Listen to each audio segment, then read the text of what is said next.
Hello, everybody. Have I got that sort? Have I got that right? Oh my god, look at that. I actually got my fading right. Are you keeping all the noms to yourself? Where's our treat? Sorry, Nixie Geek. This is my desperate ploy to try to eat something before I talk to you so I make some kind of a sense. But of course, I've chosen the worst things I could possibly eat on a stream. Like rice crackers and peanut butter. Boy, that'll be a audio treat for you, won't it? Let's try this.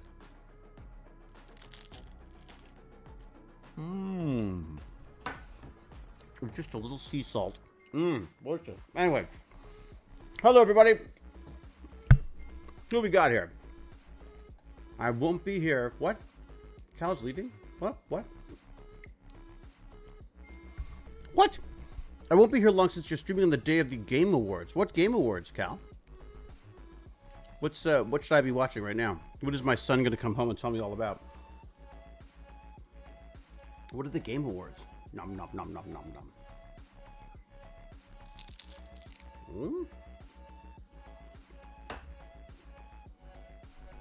Does anyone else know about this Jeff Keighley Game Awards thing? Who are you rooting for, Cal?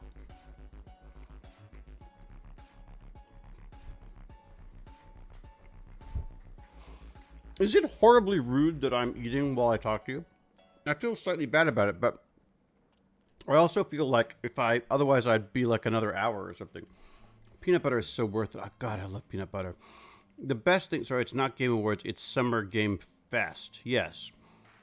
Okay, so it's a substitute for E3 failing. Really? Yes, it's where we can all watch video game trailers and announcements and be advertised at for an hour.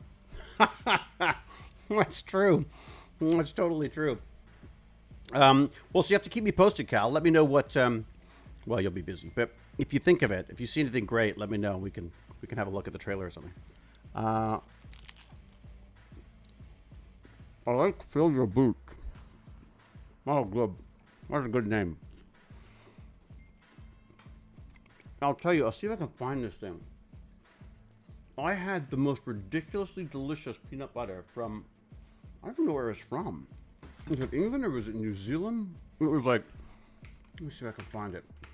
It was a peanut butter with paprika.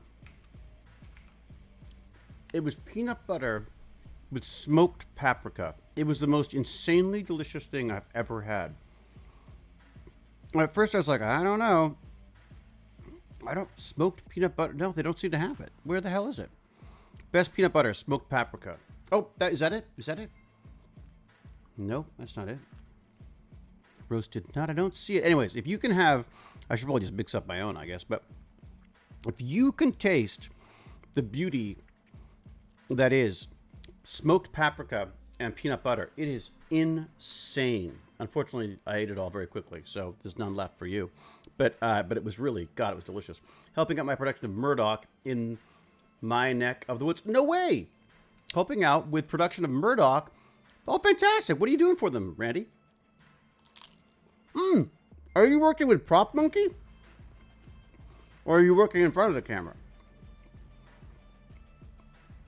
Okay, Miss Violet. I have no idea what the mix would be, the right mix, but generally I find the more paprika, the better in everything. I was married to a Hungarian. I guess that's what did it. Is it big on cooking? Is it? Huh. CI whistleblower about AUFOs. Yeah. I saw that. What is the deal on that? I'm always so skeptical of that.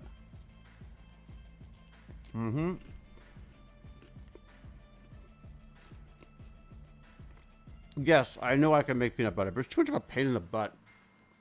Pain in the butter. Put some pics in the Discord. Okay. I'm going to check right now. I'm checking the Discord. Did I send the thing saying that everyone should come and... Did I even send that? Oh my God. I'm not sure if I let the Discord know I was going live, which is what I meant to do. Don't switch. Oh, there you go. Here's the latest email of awesome to discuss if you must. Okay. Here we go. And I guess I should go and do Twitch. Although my son says we're going to bail on Twitch. We have to bail on Twitch, apparently. David I. Hewlett, I believe that's what I'm called there. Okay. Let's do that. Why not throw a little image up there? Why not? You know what? Let's put a little image in there just to make everybody happy. Oh, where's me? Where is it? Where's my little Krabby David one? Was that it? Why is it not letting me do that one? Doesn't it like PNGs or something? That's weird. That's very odd. How very odd. How very odd of it all. Nope.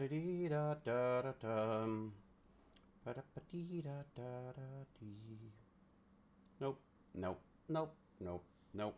Nope. Nope. Huh. Isn't that weird? Sometimes Discord is odd. That's all I'm going to say. Let me throw this up there for everybody. And there's, as I say, there'll also be a list. So there'll also be a link in it to the email of Awesome Awesomeness, so you can see what's going on in that as well. Why not, huh? Let's do that. And do this, and do this, and do this. Very good. Everyone's happy. Okay, that's done. And as I say, I'm trying to avoid social media of late, which is bizarre for me. But I'll tell you, I think I get more done. I think I definitely feel like I'm in a more positive state when I'm online. Or insanely delayed in notification. It's possible. It's possible it's very delayed in notification. 9 out of 10 times, the Discord bots won't work. Find out the hard way. Why is something pinging at me every 2 seconds? What is pinging at me? Ping, ping, ping, ping, ping. All right. Who am I saying hi to, by the way? Randy the Magic Man, of course. Hello, Randy. I'm looking forward to picking Randy's brain, maybe dragging him out for some escape room stuff at some point. Why am I hearing so much live pinging noises? It's very frustrating to me. What are those things? Is it all the following things and the sound things? Okay, wait a second. Mini feed. If I do this, does that stop it from making those noises? Do you still hear me? Do you still hear me? But will it stop making all the silly ping noise? Wow. Okay, so Libu, thank you very much for your subscription. Cronenberg13, thank you for your subscription. Cronenberg, can't lose with Cronenberg. Who else? Nope, that doesn't stop it. So that did not stop the sound.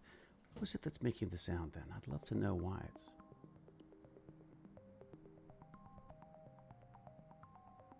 What's that? Now what's going on? Okay, I gotta figure this out. There's weird stuff happening. So awesome. Okay. Oh, I see. Okay, so that's doing that. So let's stop that noise right now. Let's just stop that noise right now. I'm so confused. Oh my God. Okay. I gotta continue eating my peanut butter because I think that will help me. We didn't hear the sounds this time. We also got a ringer of a question. If you had an opportunity, would you do a role in one of the new Star Trek shows? Of course, like Strange New Worlds, which I believe films in Toronto. I think you'd be a great mad scientist or something cool. Yeah, no kidding, huh? I auditioned for a few of them. They call themselves something crazy when they put the auditions out. But there haven't been a lot of great roles that I've been up for, anyways. That I've heard about. I'm retired, anyways. But yeah, I'd love to be on Star Trek. Star Trek would be amazing. The only thing is I just don't want to have too much. I don't want to be like covered in prosthetics. I don't mind a little prosthetics, but I cannot do the whole face thing every day. I think it would drive me nuts. I go crazy. Oh, thank you very much, Ms. Violet. I did enjoy being a mad scientist on C. I like being any scientist for that matter.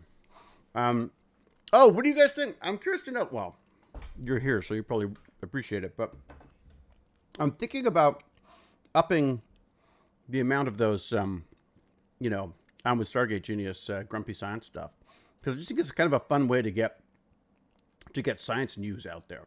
It's something I haven't seen before, so I thought it could be kind of fun to that would be the way to sort of throw out a few interesting science stories. I don't know whether I'll expand it or whether I'll just keep it as shorts. I don't know what the deal is, but as Baz says, or Ham, as I should call him, says that I should get off Twitch. He says Twitch is dying. That's what his YouTubers are telling him, or his Twitchers are telling him. All right, I'm another bite of this. Oh.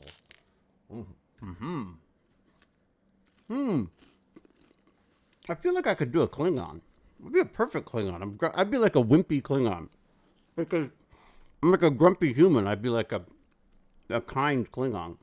I'm off to archaeology field school tomorrow. Holy cow, Heather on the Hill. That sounds amazing. Basically, just run around getting things and quick repair of props. Some of the limited pictures I could snag, you know how it is, I put on the Discord. Oh, great. Oh, yeah, you got to be really careful. Don't share pictures. That's a good point. You get yourself fired so fast. So, Brandy, are you working with Props Monkey is the question. I can't remember his real name now. I just call him Props Monkey all the time. But ask your props, if your props is a man about my age, say hello. And ask him if he's Props Monkey. If he's Props Monkey, say hi from David Hewlett, because he's a lovely guy. He does amazing stuff for them.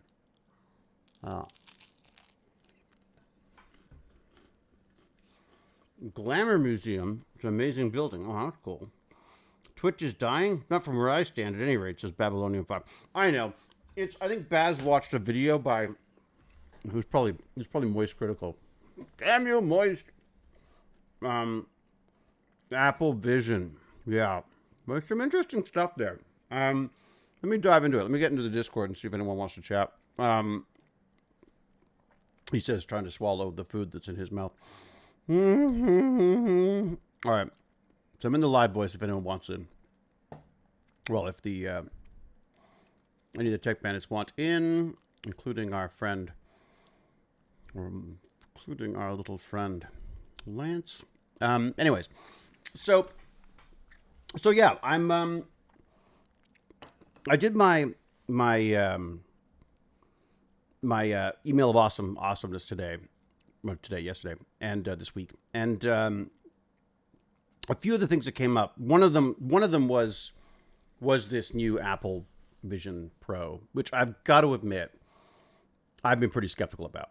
I'm not a big VR fan. I love the idea of VR, but I just get sick as a dog. Do I see a Gimpy G? You do. How are you, buddy? I'm very good. How about you? I'm good. I'm finishing my peanut butter. Red sun taking away your powers. Oh my God, dude, it is insane. I had to do my inhaler twice yesterday. Holy cow. Yeah. I never use my inhaler. I've had to use it twice because of my asthma. It's absolutely insane. Sorry, I've already apologized to everyone. I'm eating my lunch. Me too. Oh, very good. Yeah, but you have someone to feed you. I have to feed myself. It's tough being, an Abe, Yeah. Well, you get in trouble if you're trying to talk and they're trying to feed you. Oh, I see. So, yeah. Mm-hmm. Yeah. I see it as character building. Yeah. We're discussing the Apple Vision Pro, which is... Wow, that's expensive. Holy cow. I mean, I think there was a real mistake by a lot of the journalists out there. Maybe not the tech ones, but certainly this is the civilian press.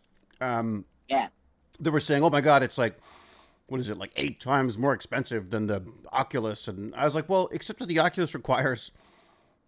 a computer attached to it. A computer, and yeah, exactly. Like it's just not the same thing. It's like apples to apples, oranges to oranges, and all. Pardon the pun. But the Apple, I like what they're trying to do with it. I've got to say, I'm in no rush to run out and get one. Are you? No. Did you see? I had a tweet of this is me with the Apple Vision Pro on. Oh no! It's that thing from Princess Bride. Yeah. When Leslie's head flops all over the place. Oh, God. Yeah, of course. Well, yeah. And once again, like all VR, it's designed for people who can move their necks. Yeah. And their hands. It's literally like the opposite of assistive. It's really the opposite. People like it because it takes natural motion into account, and I hate it because I got no natural motion. Well, my issue with it is just that, well, as I've said, VR makes me sick, literally. Do you think AR would make you sick? I don't think so. I don't think so, because you're able to see... I've been using these these motion sickness glasses, which make me look like Right. an idiot, or more of an idiot, should I say? And they are, what they have is they just have a little bit of fluid in a circle at the bottom of each eye and at the side of each eye. So you always have a horizon, a straight horizon, no matter where you look, no matter what's happening. So I can now watch found footage horror movies like I couldn't before. I can also go on Really? long road trips without feeling like I'm going to heave out the window and give a nice racing stripe to the car. So it's made a huge difference. Now maybe it's just psychological, but it's certainly been working for me. I It's think not so. perfect. It's not perfect. I still get that slightly, I don't know, almost headachy feeling. But anyways, but I can't. I mean, maybe you could put those in a. Actually, it's possible. You could integrate that into a VR system. You Yeah. know? I'd love to know why is something beeping at me? Although something is notifying I me. hear it underneath. It's like, Do you hear it? and there was a little song that was playing, like, Yeah, that's because I forgot to turn it off. But it was a fun little song. it was jaunty. I guess it's just the sound that comes through when people actually leave a message or something. So, as a wheelchair user, I've never tried a VR headset. Just think it'd be boring. LOL. Well, look, there's something here. Here's okay. So here's a few things that stuck out for me. One was something that not a lot of people have talked about, which I think is fascinating to me. Apple have very wisely, they have separated the system that tracks your eyes and your face and the sensors from the programs. And the reason for that is something that not a lot of people think about, but on all of those Oculuses, Oh, advertisement. Yeah. they're stealing your face.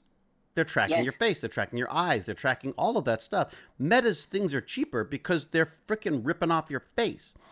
Right. They're subsidized. Yeah, Right. they're subsidized by the fact that they're just collecting data. Now, I'm of course so jaded that I'm assuming Apple probably is too, but Apple seems to be a little bit more seems to be telling us that they're a little bit more responsible with this kind of stuff. What was the Google thing? Responsible and yet forward thinking. What is it? What was it? What was it? It God was dang it, I wish I could remember. daring and yet incredibly responsible. Responsible. Yeah, Yeah. daring and responsible. Mm-hmm. Something like that. Adventurous, but incredibly insurance friendly. Swashbuckling. Yeah, swashbuckling, but Yeah, with a safety yeah, belt. their eye protection. Mm-hmm. Yeah, safety belt. Yeah, I like that. Good one. There's Well, I'll finish the VR thing first, and then we'll talk about this other thing, which will relate to that. Remind me that you had a brilliant idea a minute ago. Okay, I'll remind you. So yeah. Swashbuckling will be the key word. Exactly. So this thing sits on your face. I like the idea that it's a lens that can be transparent and you can see what's going on. But the reality is, But it's not, though. no. Did you see that your face is actually projected? How do I say this? What? You're not seeing through glass. You're seeing through their cameras. The face that you see in the Apple Vision No. is actually the captured face being shown on an LED screen. What? I know Look- that they're look doing at that it. for FaceTime. For FaceTime, I know that they are. No. But you're saying that so it's not, the glass is not clearing and allowing you to see through it. No, and if you're in the room, let's say I'm in the room and you see my eyes, those aren't my eyes. Those are just an image, like of my eyes. Yeah, That's bizarre. because it's your avatar eyes. Huh. That is really weird. Because one of the things It's that freaked really me out weird. was the FaceTime. I was like, I don't want some fake me talking in that'd be just creepy. And then what happens if this spatial computing, as they call it, actually catches on? Then everybody's a freaking avatar. Right? Can you believe how far beyond meta it is, though? I mean, it's a really nice representation of you. Not Oh like god, it doesn't look like a 16-bit. Wii U Yeah. fitness app. Yeah. Yep. No, I agree, but you're also paying for it. It's 8 times as much. I mean, it's insane the amount of money. Well, the meta is $1,500. Is it? Yeah, the Meta Pro. So Or in whatever it's Canadian, called. that's like 10 grand. That's like It's like $1 million. it's a Yeah. mortgage. It's a house. I'm gonna sell my house now and get a Meta. I don't. I've got to say, I love the idea of AR. I love the idea of my glasses being able to tell me who the f I'm talking to at a party, and what the name of their spouse is and where I know them from. That would be Oh, it would amazing. be so good. That would I can remove finally. social anxiety for me in the way Do that you have GPS. these? Yeah. Dude, No. you and I have this in common. Okay, you're on TV Mm-hmm. and stuff, so people recognize you. Mm-hmm. And then I'm in a wheelchair, so I'm the guy in the wheelchair. Mm-hmm. So they know, like, oh, I remember you from 20 years ago. I'm like, oh, Yeah. you, gosh darn you, how are you? Yeah. You know, And you're like, hey, gosh buddy, darn dude. guy. Hey. Yeah. Yeah, exactly. Exactly. How's Hey. Speaking of which, hey, buddy, dude, here's Vibe Pup. Vibe Pup? Vibe Pup, are you on fire? Are you lightly smoked? What's going on? No, actually, I haven't seen any smoke. It's raining right now. What? No. Well, we've got all your smoke, damn you. There's smoke everywhere here. It's insane. Wow. Doesn't it smell like a barbecue there? No, not at all. You've moved to the right place Wow. then. You're in the Goldilocks zone Wow. between forest fires. Just in time. Yeah. I just went on like hour walk, and then I came back, checked my phone. I was like, oh, tech bandits. Really? You went for an hour walk just by yourself? Yep. Ah, do you listen to music and stuff? Wow. What do you do? What do you do when you're walking around? Well, I walked over to a store, and then I just decided I want to walk again. So I just walked around I found a little trail, and I just walked the trail. Oh, that's nice, isn't it? That I is love doing so that. nice, I buddy. love doing that. Love it. Because you get your little fitness, you get your head in the right place. It's great. I almost always have a podcast on though now. Like I've always got a voice in Me my either. head, you know. Yeah, oh yeah, sure. I can see that in your eyes. Like when it tells Yeah. you, don't trust them. Yeah. Don't trust them. Don't Yeah. trust them. They're talking to you. What? They're talking to me. What do you make? Vibe Pup, you're young and cool. What do you think of this Apple Vision Pro thing? The new like headset. Yeah. The spatial computing system, as they call it, because they don't want to call it VR or AR. The last thing they want to call it is Meta. About food. Did you get enough? Hmm? I've actually only seen one thing about it. Oh, really? So it's not really like didn't see- it's not a big news thing for you. I haven't seen it. Oh, wow. So that's not a good sign for the. Well, you should look it up. It's cool. It is neat. I mean, it's got so there's a few things that are cool about it. One is it's got an M2 chip, which is basically I think the same chip as I've got in my laptop. It's got an M2 chip, which is the nice new ARM processor that runs the MacBook so nicely. It's also got this thing called this beast called an R1, which is a special R1. new it's this new chip that just runs sensors, which of course gets me excited because I think, aha, sensors. Lance and I love sensors, so maybe this R1 chip will bode well for some cool sensor technology. Oh, by the way, I found a Raspberry Pi. I knew I had one neat. somewhere. I found a little Raspberry Pi. I'm going to see if I can run. Is it Mark Lapointe? Was it Mark who's been working on the? It's true. Yeah. Yep. I thought I Mark would try to Lapointe. run. Shit. What have I called? What's it called? I forgot. Game Game Face. face. I was going to run Game Face. See if I could run Game Face on a little Raspberry Pi, and then trick it into pretending that it's a keyboard, basically, or a mouse for us. That's the Do idea. you think it does require an internet connection? I can't tell. I'm assuming that it does for some reason. It must. Although it didn't. It's never asked me for one. No, it must. It must require one. We'll have to check, but I'm pretty sure.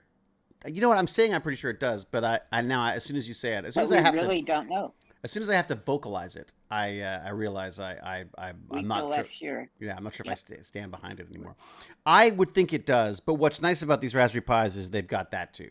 They've got Wi-Fi and stuff, so you can Cool. you can use it for just about. I don't know if it's got Wi-Fi or if I can plug Wi-Fi into it. But either way, I think we're set on that. The idea being is if we could take GameFace, run it on a separate, fairly cheap little unit, and I'm not talking about Gimpy G. I'm talking about the Raspberry True. Pi. If we could run it on that and use it as like a peripheral for a computer, I think that would help us a lot, because a lot of the issues we have with GameFace is that it just gets caught up in different windows, and different programs react differently to it. And I think this would just remove that as a source of frustration with this technology, which is very cool. And our guess is that it's some kind of anti malware or something like that that's causing it to freeze up when you try to click on certain things. That makes sense. That so does make maybe sense. this Raspberry Pi would be the solution to it, because now it's just an external device. I mean, we'll see. We'll see. I mean, I'm obviously like, it's all very good of me to go like, why don't we do this? And then the other thing to actually make it happen. So we'll see. Maybe there's someone, maybe Mark sounds like the kind of guy who'd probably have a Raspberry Pi kicking around anyways. But, there he is. He's in the chat. I can explain issues. Want me to join a Discord channel? There is a major issue with the Pi. Uh-oh.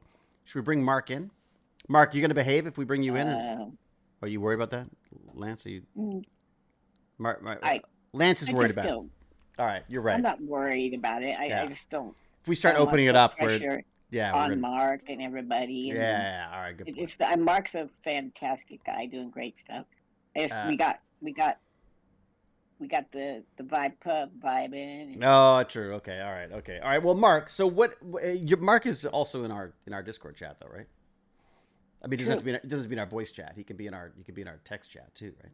Sure, for sure. Let me just have a look. Well, and keeping in mind, I'm just being. No, you're being smart. Extra safe for everybody. Yeah. No, you're as always. You're the grown up. So what am I looking at here? D&D, it's true. We are trying to keep the number of people who come into the chat to a minimum anyways.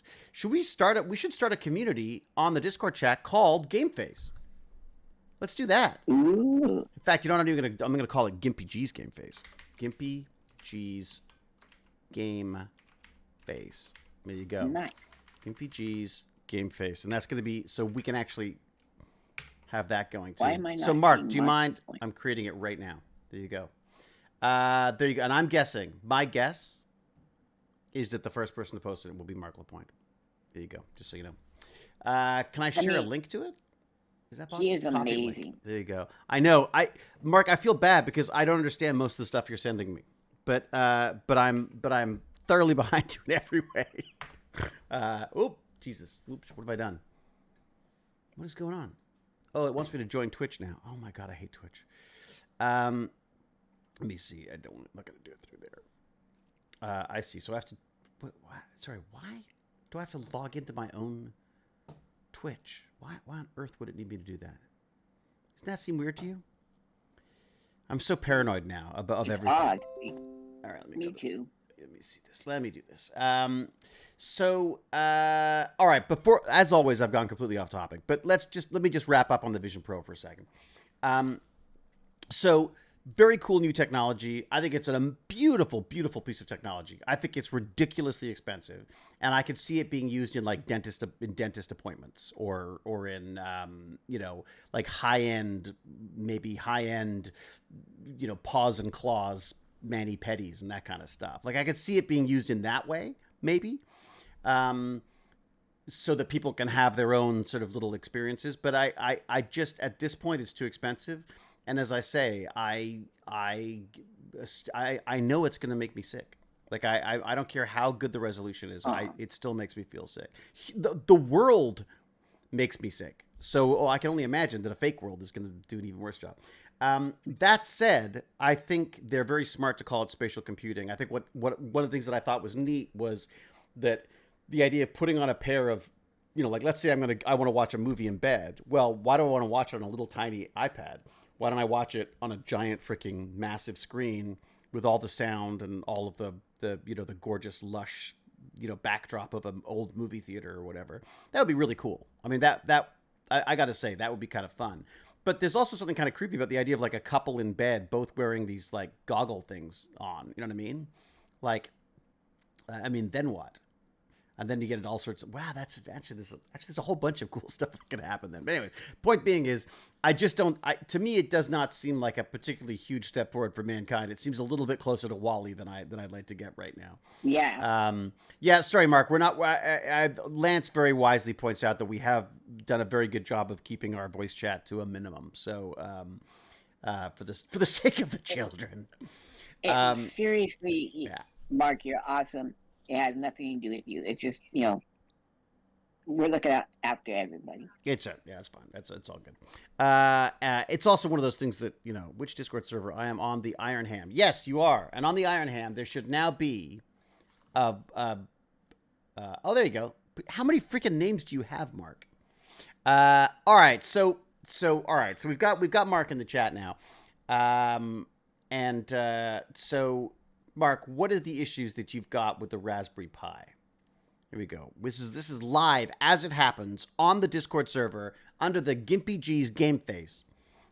We've got Rev Helix, as Mark Lapointe is on that. Mark, you need to really decide on one name and stick to it, I think is the best way to go. I think it's getting, I'm confused enough as it is already. Okay, the reason why the Pi is going to be an issue is because they don't have a Linux ARM build for MediaPipe. A Linux ARM build for MediaPipe. Oh, they don't? Does that make sense to you? Sort What's of. that mean? It means that I guess they haven't got one for their version for a Linux version of this chip, I guess is the point. But what, they don't? But wait a second. So the ARM version that works on, this is the advanced, is it something, what is it called? ARM is something about like advanced instruction sets or something. I can't remember what the deal is. Anyways, the idea is an ARM chip is the same as what we've got in my Mac, but I'm guessing that because it's a different chip, it must have a different requirements importing to it. Now, I could see about making it, but it adds complexity to installing it. The new Apples are an ARM, yes. But does that mean that? So I guess the Raspberry Pi. That means that the Game Face doesn't run on the Apple either. They have a build for that one. Oh, they do. Oh, I see. And I didn't realize that each one of these ARM chips has a whole different instruction set and things. That seems kind of crazy. That seems kind of crazy to me. Yeah. No, that's interesting. So you have to port it all to a different. So basically, you got to effectively rewrite it or have a program rewrite it for these chips. I got it working on Linux 64 and Mac OS, Intel, and M1. I see. Linux 64 is like the is that like the Ada? That's the old ones? Is that the old style? I have to compile it. I see. All right. So yes, I mean the installation is definitely a problem because the installation is complicated anyways, and there's no way that even Lance or I is going to sit down and compile something and then run it. And, we get error messages saying we shouldn't install something. And we're like, screw that. I'm out. Yeah. You know what I mean? All right. Let's see what they say. Okay, so it says here, so X64 is Intel and AMD 64-bit. Okay. Very good. And then 86 is the old 32. I see. Yes. Okay.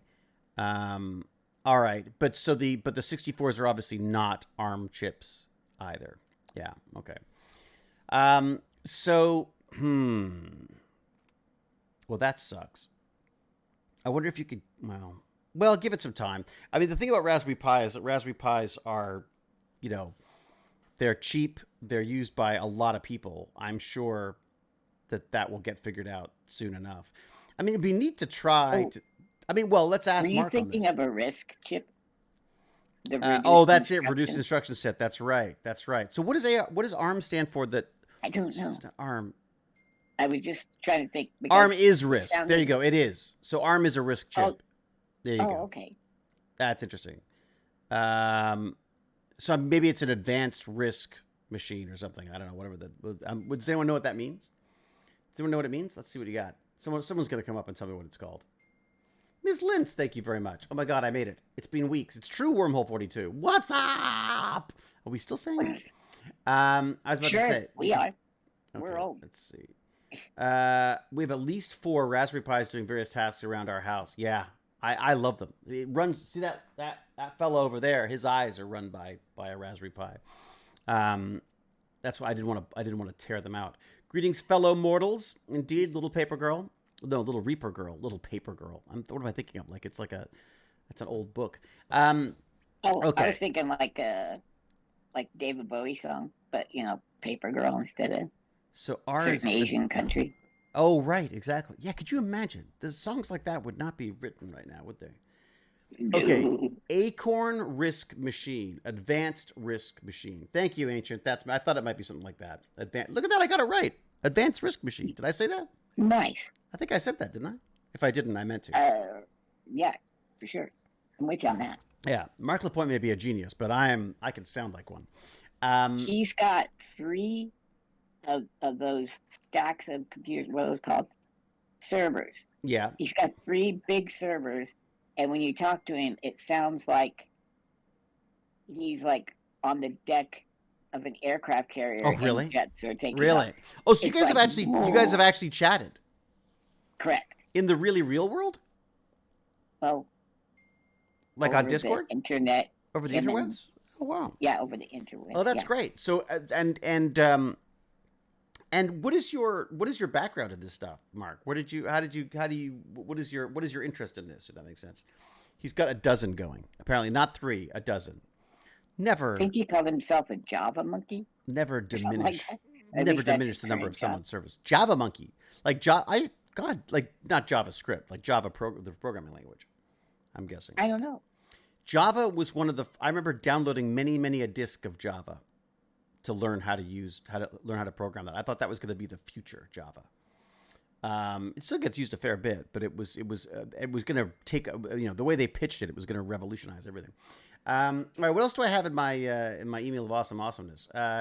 The Apple thing, yeah, the Apple thing's interesting. I think there's some fun stuff going on there, but it's just crazy expensive, and I'm also a little worried that they're just going to say like, it didn't work, and then get rid of it. But I like the idea of spatial computing. I They think that's can a cool idea. easy, yeah. They don't. Yeah, I mean, I feel like this is not gonna cripple them the way that like Meta has to Meta. I mean, that Oh my guy gosh. that put so much money into that stuff, and it just didn't work. I told him I don't normally do Python. I mostly develop in Java. Yeah, Java. Got a lot of real time stuff. Internet. That's very cool. I got to say, I was a big fan of Java. I was poring over the Java manuals back in the day. But I've got to say, recently it's been Python, and it's Python is fantastic. What a great. I mean, it's weird to get used to because it's a different type of language, but it's so much fun to play with. My son's playing with it now too. It's cool, which is kind of cool. Well, that's what's amazing about Mark is he's just like he wasn't doing anything in Python until like 3 weeks ago. Oh, And now really? he's got Oh, wow. Yeah, now he's got it up and running on Apple. That's and, programmers, yeah. man. Well, this is the He's thing. one of It's like, those. yeah, it's like the programming stuff is so neat because once you've got the basics, it's all about the syntax, right? I mean, a lot of the stuff. Oh, is it like if you know Latin, you can kind of learn Spanish and Italian and Yes, you'll get a lot wrong to start, but yeah, I Yeah. think there's a lot of it seems to come down to that. Like they all use very similar. They all seem to use pretty similar things, like loops and variables and functions and all that sort of stuff. So I just want to say I did some research on the Apple the iPhone Vision but Pro? for your eye. No, Yeah. I'm calling it the iPhone, but I spelled EYE. EYE. oh, I Nice. see. Nice. It seemed That would have been a smarter name for it. Kinda, right? Yeah. Personally, for me, it seems like a waste. Why? I don't disagree, but why? Do you have from what I see, it doesn't come with hand. You can't play games on it. It's basically just the same as just whipping out your cell phone, but then you just look goofy with a thing on your face. Well, you have hand controls, but they're But not it's in physical. front of you. But It can you senses your Can you hand play games and stuff on it? That's I- my question. with an additional can. controller, I believe. But they're not even VR games. It Oh, they're just not? makes it look like how do I say this? It looks like you're playing on a screen. 120-inch screen or Yeah. something. Yeah. Each eye is getting so many millions 4K. of pixels.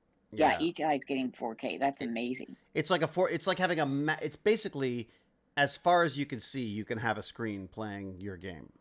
So I mean, it would be spectacular. I'm sure. I just don't need that right now. I just don't think it's worth it for the price. Yeah, I Like, agree. I agree. Right. I 100% would grab it if I had enough money. Obviously, I have a Lunian 75 cents at the moment. I don't think that's gonna do it, Five Pup. Nope. But Now- if I had enough money to buy that, I don't think I would at it how it is right now. So you guys have a money I called just a want to say, loony. I may be very quiet, or you may hear screams. I'm playing a game of Call of Duty. It's like DMZ, and I just heard somebody in proximity chat. Uh-oh. So that means they're getting close. Right. All right. Well, scream not too loudly, because you might scare us. We're old, we could have heart attacks and just kick it. Oh, and I just saw a very, very geared guy, so now I'm just gonna run away. A very weird guy or a geared guy? Geared.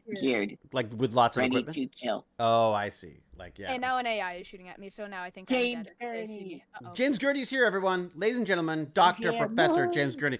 I sent him a coin. No. I did. I was get this. I was at the drugstore, which is also the post office, and I reached into my pocket and there was a coin. Because I usually have one just in case I need to like give it to someone. And I went, wait a second, the post office is open. So I walked up and I literally bought an envelope and put it in an envelope and sent it away. That's it. That is now to a random address or specifically? Just randomly. I just James wrote Professor Dr. James Gurney and then said, good luck, find it. It's like, where's Waldo? That's what I did. So we'll see. No, James was very, very subtle. He sent me his latest address. It was in Discord.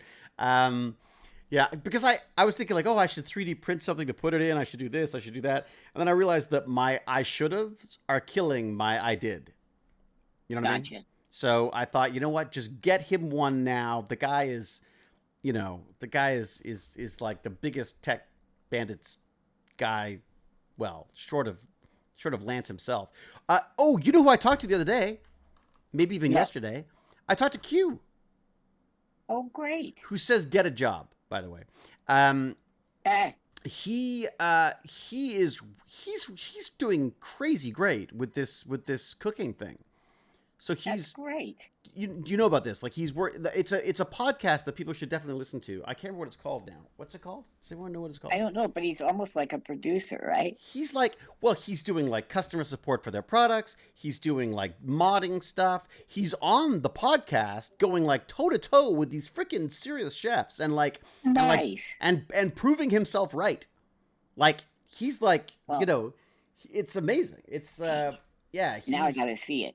It's very, very good. I gotta find. Let me. Do you think you could look it up? Because I would like. I'm looking it up right now. In fact, you know what? It'll be on my phone because I was listening to it the other day. You know me. I would eat a burger every day and maybe pizza. I am the last. What? They'd make what? Well, you slept over at Denny's during a job. Oh, dude, and thought you had died and gone to heaven. I would happily Denny's every day. I like gastronomy's not your strong suit. Gastronomy is I have a gut that could eat anything. It seems. Point being is, I'm going to find this podcast because it was really, I actually enjoyed the podcast in spite of the fact that as I said, I have no interest in the culinary arts at all, other than to eat it. Let me see. It is called. Maybe someone. I would put it in the chat, but I actually don't know it. It's called Cooking Issues with Dave Arnold. Oh, so they're not even giving Q billing. Well, David, handle that. To be fair, Dave Arnold is the guy whose podcast it's been for like 10 years or something now. So whatever. I know Q will probably be running it before not long. But is there any way I can get that written somewhere? Yeah, let me Let me find a chat. Let me find. Thanks so much. I'm sorry. Yeah, let me just drop everything, Lance, and look after you. Yeah. Since we're Yeah. right in the No, middle of stuff. that would be great. Anything else, Yeah. Lance? Yeah, you just let us know. How's the food coming? Do you want me to feed you anything else? Or cooking issues with Dave Arnold. Here we go. Okay, thanks. All right. Dave, I know. Cooking issue. Oh, that doesn't look James, right. how are you, buddy? He's fine. Did we lose Good, him? Good. Did we lose him again I already? don't know. Was he that busy? He's like, yep, gotta You know go. what? I bet he's playing Diablo. Oh. Yeah, we're talking to you, bud. Sorry. Yeah, I'm not busy. I just finished my stream. What were you streaming? Science and technology. Oh God, why do I miss all the good stuff? It was just coding, so it wasn't super exciting. Coding. What were you like with RStudio, or what were you using? Or With RStudio, I was trying to get genome stuff into some usable format. I have got to say, I freaking love Python. I'm having so much fun with it and data, like the way it plays, the way you can play with data with it. Are you using Python at all? I do. I use Python every now and again. I use whatever I need at the time currently. Right. But that's my problem is if you're constantly changing, I feel like I'm never up to date on anything because of that. Yeah. Okay. Lance, I've put the link to the cooking issues into the chat, into the stream chat. Is that of any use to you, or would you like it in Discord? Maybe it's better in Discord. In fact, you know what? Let me do this. I can do that too. It's all about Lance. Let's just call the thing, the Lance Bandits. There we go. Let's just get it over with. Lance Bandits. Yeah, you win. You've broken us all. Did you hear the part about getting a coin, James? Have you got it yet? I did hear that's what made me jump on. You haven't got it yet? No, I haven't checked my mailbox today, but you only sent it like a few days ago, didn't you? Yeah, but I made them do it fast. Oh, okay. No, I haven't seen that. I was like, I didn't do that crappy land stuff. I was like, no, you don't understand. Like, I've thought of it. I got to, this has got to happen. Catapult return. Exactly. And I got to start, and I'll ask your advice too. I think I should start selling them too. In that I'm going to be broke soon because the film industry is dying. Oh my God, I had the most depressing chat with my friend about the film industry. And he's basically said like, yeah, now's the time to pivot. I'm like, what? I don't want to pivot. To what? Well, something else. Basically. Books. Plays. Not books. Books, they're all going to be written by AI. There was another one recently where someone was saying that there was a journal was no longer taking things because there were too many AI submissions. Not just the sci-fi stuff, but Oh no. yeah, there was a writer friend of Jane's who was offered a really nice deal for a pitch that the studio was making, and then he found out it's an AI pitch and said no. I'm like, well, he's nuts. I was like, take the damn. If it's a good pitch, who cares who wrote it? Yeah. You know what I mean? Yeah. So there was that. Oh my God! I just saw. Oh wow! I just saw the photos from Randy the Magic Man. That is a beautiful house. Beautiful house. He's working on Murdoch right now. They got a beautiful old house. That's gorgeous. Now, is that a Canadian show or what is that? Yeah, it's in. Is that? I don't know any of those people on this set. I don't know a single person on this set. Oh, he probably isn't allowed to take photos of people. Yeah. No, they've got it. It's called something like The Science Detective or something in America. It's called something. Yeah. It's like this crazy popular show. Which no offense to the show, but is like it's sort of like a cheesy old, Murder, She Wrote type thing in a way. Only done procedural. Yeah, procedural. That's the term. Thank you. God, I'm getting schooled about my own industry by Prof. Dave, Doctor here. No. Yes, procedural. Does know everything. I will just say I'm also massively jet lagged, so this is. Oh, are you? For you. So you've been I flew back yesterday. England and back. Yeah. See, that was the key. Was I was hoping to get it there for you while you were away, so that I could say like, oh, it's been there for ages. What are you talking about? Is the smoke getting down into Atlanta? No, not at all. I don't think. No. What's Cal talking about? Nicolas Cage on stage? Oh, because you know why? Because Nick Cage is going to be in this in that Dead by Daylight or whatever it is. Yeah, that game. Yeah, which my son has played numerous times. One of my more enjoyable afternoons was spent with him and his friend, and I just watched them play this horror game. And I was like, oh my God, this is fantastic. This is better than movies, where they have to choose where to go and who they're going to follow. And, you know, the number of people they can kill. You know, it was kind of fun to watch. So it's called Murdoch Mysteries. Yes, in the UK. Does no one know what Love Murdoch Mysteries? Yeah. I watched Father Brown. My mom liked that a Oh lot. yeah. Well, I used to love all the Agatha Christie stuff.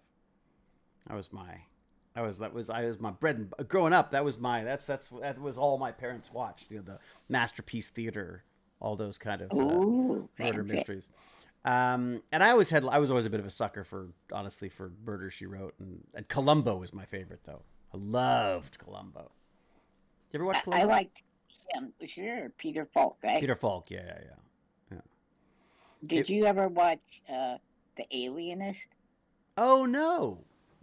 Because that's what they used to call psychologists, right? Oh. At the turn of the century, they were called alienists, and they had like 2 or 3 seasons of him solving crimes, mostly about serial killers, because they really didn't have a serial killer category back then. So, So it was when just was it set? considered- When was Alienist set? Well, The turn of the Teddy century? Roosevelt was the Roosevelt. Oh, it was Roosevelt. Oh, wow. Okay. yeah, Roosevelt was either the mayor of New York or the governor of New York. I can't remember. Mm-hmm. I think mayor. Boy, But everyone I'm loves not Columbo. a history guy. Everyone loves Columbo. Columbo was great. Yeah. Well, Peter Falk just was wonderfully endearing character, wasn't he? We don't have that much anymore, you know, where the guy has such, you know, like a speech impediment and all kinds of interesting things about them that make them odd, but you love them. Yeah, I feel like it's got very complicated now. Everyone has to be sort of dark and brooding, and there have to be 100 million, you know, conspiracies and all sorts of stuff. It's much more complex than it was. I mean, Columbo also, you saw who did the murder at the beginning, didn't you? Wasn't that like a twist? I can't remember. I feel like you saw them commit the murder and then you watched him solve it, or maybe that was Murder She Wrote. I get confused now. You know, Murdoch Mysteries is set in Edwardian times, which I think sets it apart because the sciencey stuff is all quite new to the time it's set in. Yeah, it's kind of fun. It is fun that way. And Yannick Besson is great as this sort of handsome, dashing, science smart guy. You know, Monk was fun. Yeah, Monk was definitely Columbo Monk was fun. inspired. Yeah. Definitely Columbo inspired. But you know what I've been watching recently is it's called The Diplomat, and it is. I've been wanting to watch that. It's pretty great. Actually, James, you might like that. It's about the American ambassador to Britain. So it's this this fun sort of like, you know, the classic UK, US kerfuffles and things. But it's the first season was really good, and Rufus Sewell is just freaking brilliant. You know, he's wonderful. Yeah. So am I picturing this right? There's probably a whole episode about Lipton tea versus Earl Grey, that kind of thing. Not a lot of that. No. There is a discussion about British croissants versus French croissants. There was a little bit of that, but British croissants? What? Exactly. That was the point. That was the U.S. thing. That was the U.S. saying like, well, I kind of like them. They're doughier. There's I think I James, it's fluff. It's kind of fluff, but it's got, what I like about it is that it has this fun, almost, it feels almost like The West Wing. The writing is very clever and very, sort of nonstop banter. And it's all about the inner workings of diplomacy and all that kind of stuff. So it's a fun one. If you want to grow up and be an ambassador, Pezliz, then you should definitely watch the show, because I don't know how real it is, but it sure is fun. That's for sure.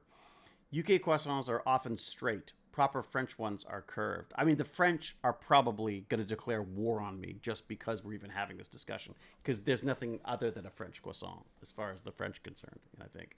Well, I mean, think about it. The word is croissant, which is crescent. So which is if it's straight, it's not a crescent. And très français. Right. Now, James, you lived in France for a while. What were you? Allegedly. Were you croissanting all the time? Most days, yeah, certainly. Yeah? Like I lived next to them, like not just a good bakery, but like an amazing bakery. Isn't it? My image of France, having been there a few times, is that every house is beside some kind of an amazing bakery. Pretty much, yeah. It's like on every corner. There were 3 or 4 within like throwing distance from my front door. Wow. So like in the way that England has pubs, France has like. I mean, there's probably more bakeries in France than pubs in the UK. Yeah, which is saying something because there's like 7 in my local village. Yeah, it's and like 3 churches. Have you seen like the UK is just full of vape shops now? So it's like, oh god, that's like Toronto. Ah, Toronto's the same. When like, oh god, and that's so insidious too. Like that's just snuck under the radar. Like somehow that's not. There was a whole issue here where they had people were like kicking it because of these vapes. They were like dying of. They were inhaling this stuff, and it was not what's it called, food grade or whatever it is, and it was killing people. Yeah. So the problem there was instead of using glycerin, they were using mineral oil, which is cut with had vitamin E in it. So that vitamin E basically shuts down your lungs if you inhale it like that. So it wasn't the vaping itself was bad. It was the fact that I'll clarify my clarification. Vaping itself could be bad, but what was happening there is someone had decided to cut a corner and was giving. Using mineral oil as opposed to glycerol. Wow. And didn't know that that was such an issue. Well, yeah, it was like, they're both viscous and it's got a vitamin E in it. How can it be bad? Ha! It's all natural. Let me help chat. When James says vitamin, he means vitamin. Okay, just help in chat. Are you sure? No, what language? I don't think so. What language are you speaking? Who gave you the language, dear boy? Are you speaking English by any chance? I'm speaking Americanish. American what? Sorry? Nish. I'll speak American. American. I'm thinking. So, in other words, unintelligible American. Whereas as the U.S. would say, James has an accent, which is either on or off. The U.S. I find struggles to understand that there are different types of accents. There seems to be this strange, certainly in the film industry, there seems to be this understanding that it's either an accent is either on or off. It's not from anywhere. It's like either here or on, basically. So, vaping is interesting. I don't. To me, I don't understand. I can't believe. Maybe this is rather unscientific. I just don't believe sucking anything into your lungs that you're not supposed to, other than air, is probably a bad idea. Would that be your scientific opinion of that, right? James?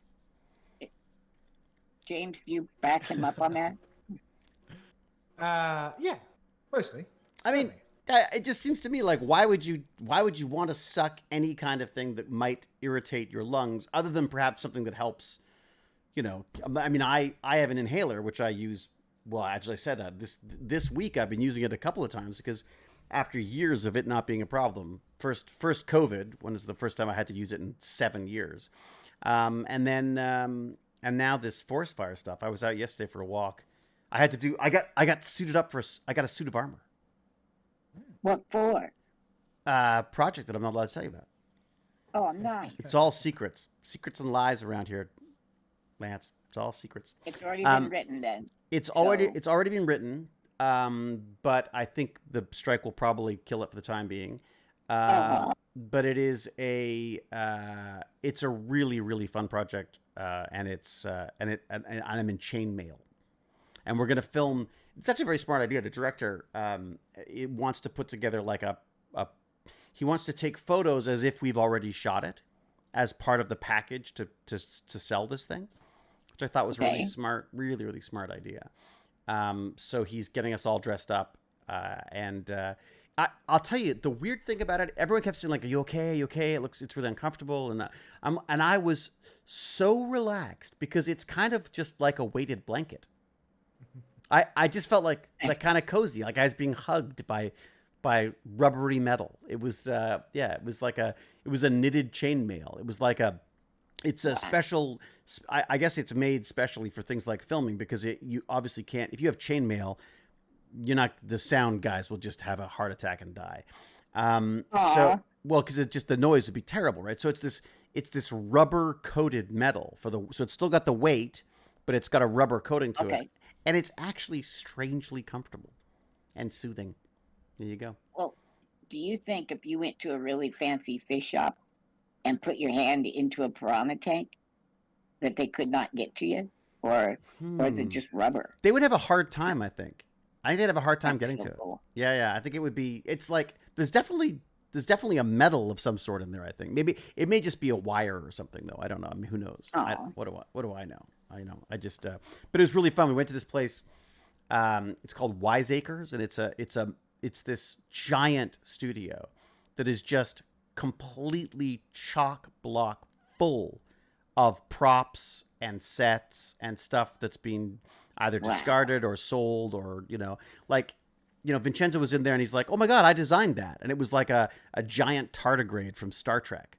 I mean, like, it's just like, the neon signs, like when all of the strip joints closed down in Toronto, this guy went and picked all the signs out of the garbage. He's got all these old neon signs from like the 70s. Wait. And yeah. That's Why the did reason he all the told his strip wife. clubs close down? Well, they're just not really in vogue anymore. They're less. I mean, they Okay. haven't all closed Oh, down, they- but they got a little. I think they got a little more discreet, shall we say? Okay, I get it. Yeah. Although not there's so much. Yeah. still a lot of them. I the sense I get, but Okay. it also got expensive. I mean, the reality is it was probably better to sell the places in downtown Toronto. Having a giant, like dance bar Yeah. thing it's just better to sell it to condos at this point. That's what everyone's doing. So, oh wow, Mandy 2462 makes traditional chainmail jewelry. Oh wow, if you have a PO Wow. box or something similar, I could send you some pieces. Oh my god, how much do I You love have the a PO interwebs? box? Mandy, I would get a PO box just for that.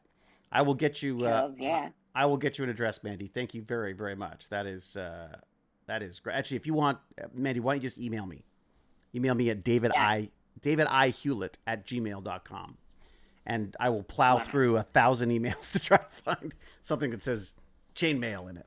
That's very kind of you. Thank you. And I will obviously show it off to my filmmaking friends. So if they need something from you, they can. Maybe there's a job. And on stream, of course. And of course, on stream, I'll be wearing it naturally. Yes. I wonder what kind of chainmail jewelry. I remember back in the 80s, I actually had a pair of earrings that had kind of a weird chainmail thing that hung down. I forgot that you had earrings back in the day. Dude, Duran Duran's coming to town. I'm going to be there. Are you gonna like re-poke your ears and No. get the old? No. Well, you can't really have a mohawk. I can't do any of that. Like, there's nothing worse than you put makeup on me, and I look like I look like something out of Kiss. I mean, it's just not. I used to do the eyeliner and all that stuff. I'm too old for that now. Wormhole42 emailed me, but there was no reply. See, that's what I'm saying. It's my forward-facing email. It's like what are the keywords, Wormhole? What are the keywords? What am I looking for? Because I get a lot of stuff. Thank you. I'm sorry that I haven't responded to you, but that's why I'm here, to talk to everybody live. What was I going to say? Okay, so we've covered the one bit of news. Oh, I have to tell you about Tech Bandits, the Escape Bandit stuff. Okay. It was freaking awesome. It was like, I went in there. There's like In where did you go? to the community center. I So- see. I know this, but I don't know. Oh, I see. Look at you. You're like a reporter. You're like Right. you've changed since Google got you. You've changed. You're so much more media savvy. So I went to the community center. I spent the day cutting these things. Let me see if I'll show you some of the stuff I got. Did I have anything here? Probably not. I'm not that- And these kids don't love school, right? I mean, it's not their preference. I mean, some of them are there because they're getting credits. They're getting volunteer credits for being there. Other ones are Right. there, and then other ones are there because I don't think they got anywhere else to go. You know what I mean? Like I feel like that's their social stuff. Right. And it's Friday night. I can't imagine anywhere worse than having to be, forced to listen to me. But so it's things like this. So there are things like this, puzzles like this, and I put them on some cardboard, and the idea is that there were little pieces that I cut out that they could use to try to figure these puzzles out. The idea was you're supposed to cut them out yourself and everything. But Baz said, look, if you want to get kids interested, just let them dive straight into the fun stuff. So I did As that. is right. I've never had so many paper cuts in my life.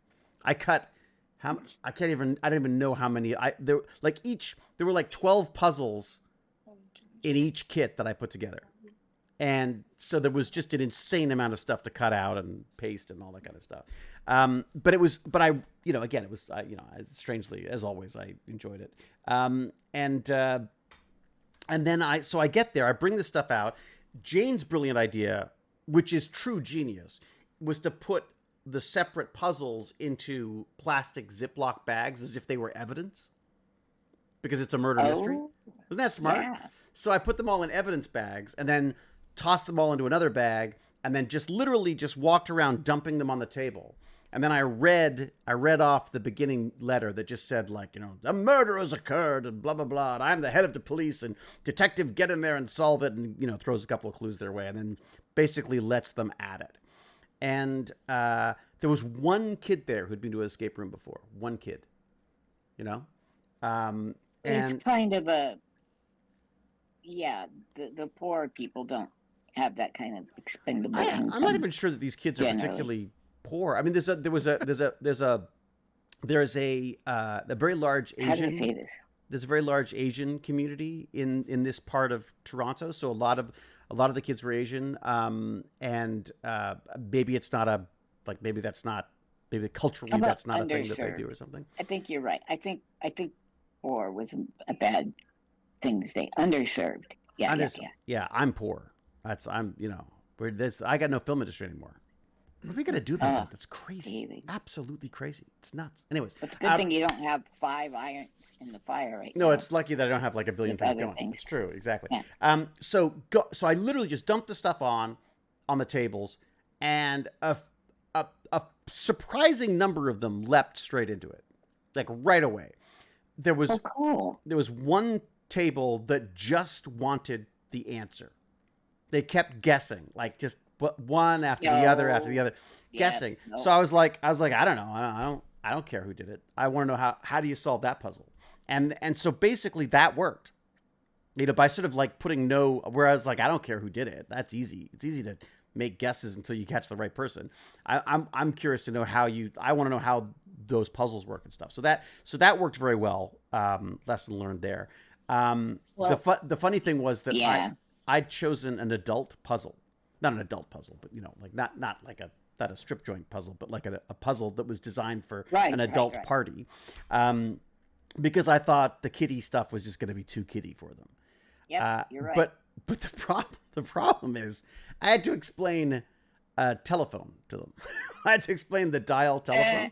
So, because it was all this, like, it was an old mystery, and there was all sort of this old English terms and things, and they didn't have a freaking clue what they were talking about. Like a rotary phone? Like a rotary phone was something that they were unfamiliar with. They pointed out actually that because of that, the puzzle didn't make sense, which they were right. When I explained how a rotary phone worked, they were like, well, then why would the dial look like that then? So that was interesting.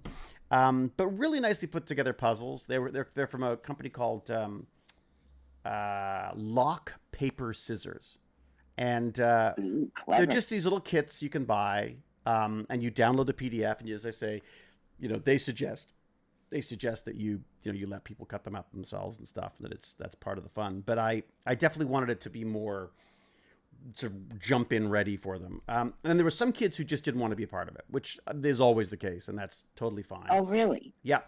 And then so what I did with them was I did a round first. And the first time I went round, they said they didn't want to do it. So I said, oh, great. I said, yeah, well, whatever. Cool. Whatever. What are you watching? that kind of stuff. So they were like, so dude doesn't care, basically. They get that sense. On the second time round, I said, that table over there, and I cannot figure out this one. And I gave them a puzzle that we couldn't figure out. I lied, basically. I completely lied. But they immediately solved the puzzle, which was kind of fun. And then they got excited, and so they picked up some other puzzles, and they couldn't solve them, and then they gave up and went back to their phones. But the idea is that I felt like they made a connection there, which I think was kind of cool. And they felt like total heroes for a while there because they were like, we solved it. You know what I mean? So that was kind of fun. Maybe you should have had like a Sidney Poitier moment where you picked up one of their phones and just like threw it at the wall as hard as you could. And you're like, I'm here to give you life. That's And the that last sucked like time. Rodney. The last Yeah. time I ever went to the to the community center. Yeah. Okay, So if you think Sidney Poitier is a bad guy, okay, I whatever. look, I'm all for that, but yeah, they're a little more. Well, it was funny actually. The kids are pretty wild. Like they, when they were told they were done, and they were like, we're not done. We're solving these puzzles. Or, Oh, that's so cool. but they were also in the same way as they were like, hey, stop throwing your friends against the glass that leads to the pool below. They also didn't listen to that either. So, so I think they were big on not obeying some rules to a certain extent. But yeah, it's interesting because these are not the kids I'm used to working with. Like, I'm used to working with kids who are, I think generally are interested in the science stuff. They sort of want to be there. So I think it's a great experience from my perspective, and also a nightmare, to be working with kids who aren't immediately up for So anything. I have a question for you then. Yes, please. Because, okay, I taught public school, right? Yeah. 30, 35 kids. Mm-hmm. And they really, really tried to make sure I had all the really special kids. So, Right. And that was fine. But what do you do? Because you're always going to have a handful of kids that if I was there or not, they would learn it. They would be able to pick up the book and figure it out and do it. Yeah. And then you have your bell curve, middle 2/3, who could use some help, but differing amounts of it. And then you got that bottom of the tail That's me. I think they're called David Hewlett's there. Yeah, I was gonna say I'm the bottom of the Probably. tail. I've got a wonderful tail. and then I guess amongst those you have kids whose home life is so god awful. Yeah. That they can't even be bothered, right? There were a couple of kids who are on the spectrum as well, who are operating in a different realm entirely. But strangely enough, they're usually the most engaged too. They're the ones who focus. So how in do on you it. do that? Yeah. Do you sort them? Do you mix them? What would you do you think, to make sure? I don't have a choice. They're all together. So Me too. Yeah. So what would you ideally do? Let's say you had every kid in Toronto. Well, I mean, I like the mix. I mean, what I found was that kids were generally they were very supportive and very helpful of the kids who were obviously on the spectrum. You know what I mean? It's like they protected them. They looked after them, if that makes sense. They're That's kind of why I worry about that McCordick school. I never told you that, but I kind of. The McCordick school. I'm a little leery of it. Yeah, the problem with the McCordick school is look. Sorry, I shouldn't say there's not a problem with the McCordick school. The McCordick school is where there's nowhere else for them to go. So in an ideal world, they would be at different schools, but there are no other options for these kids.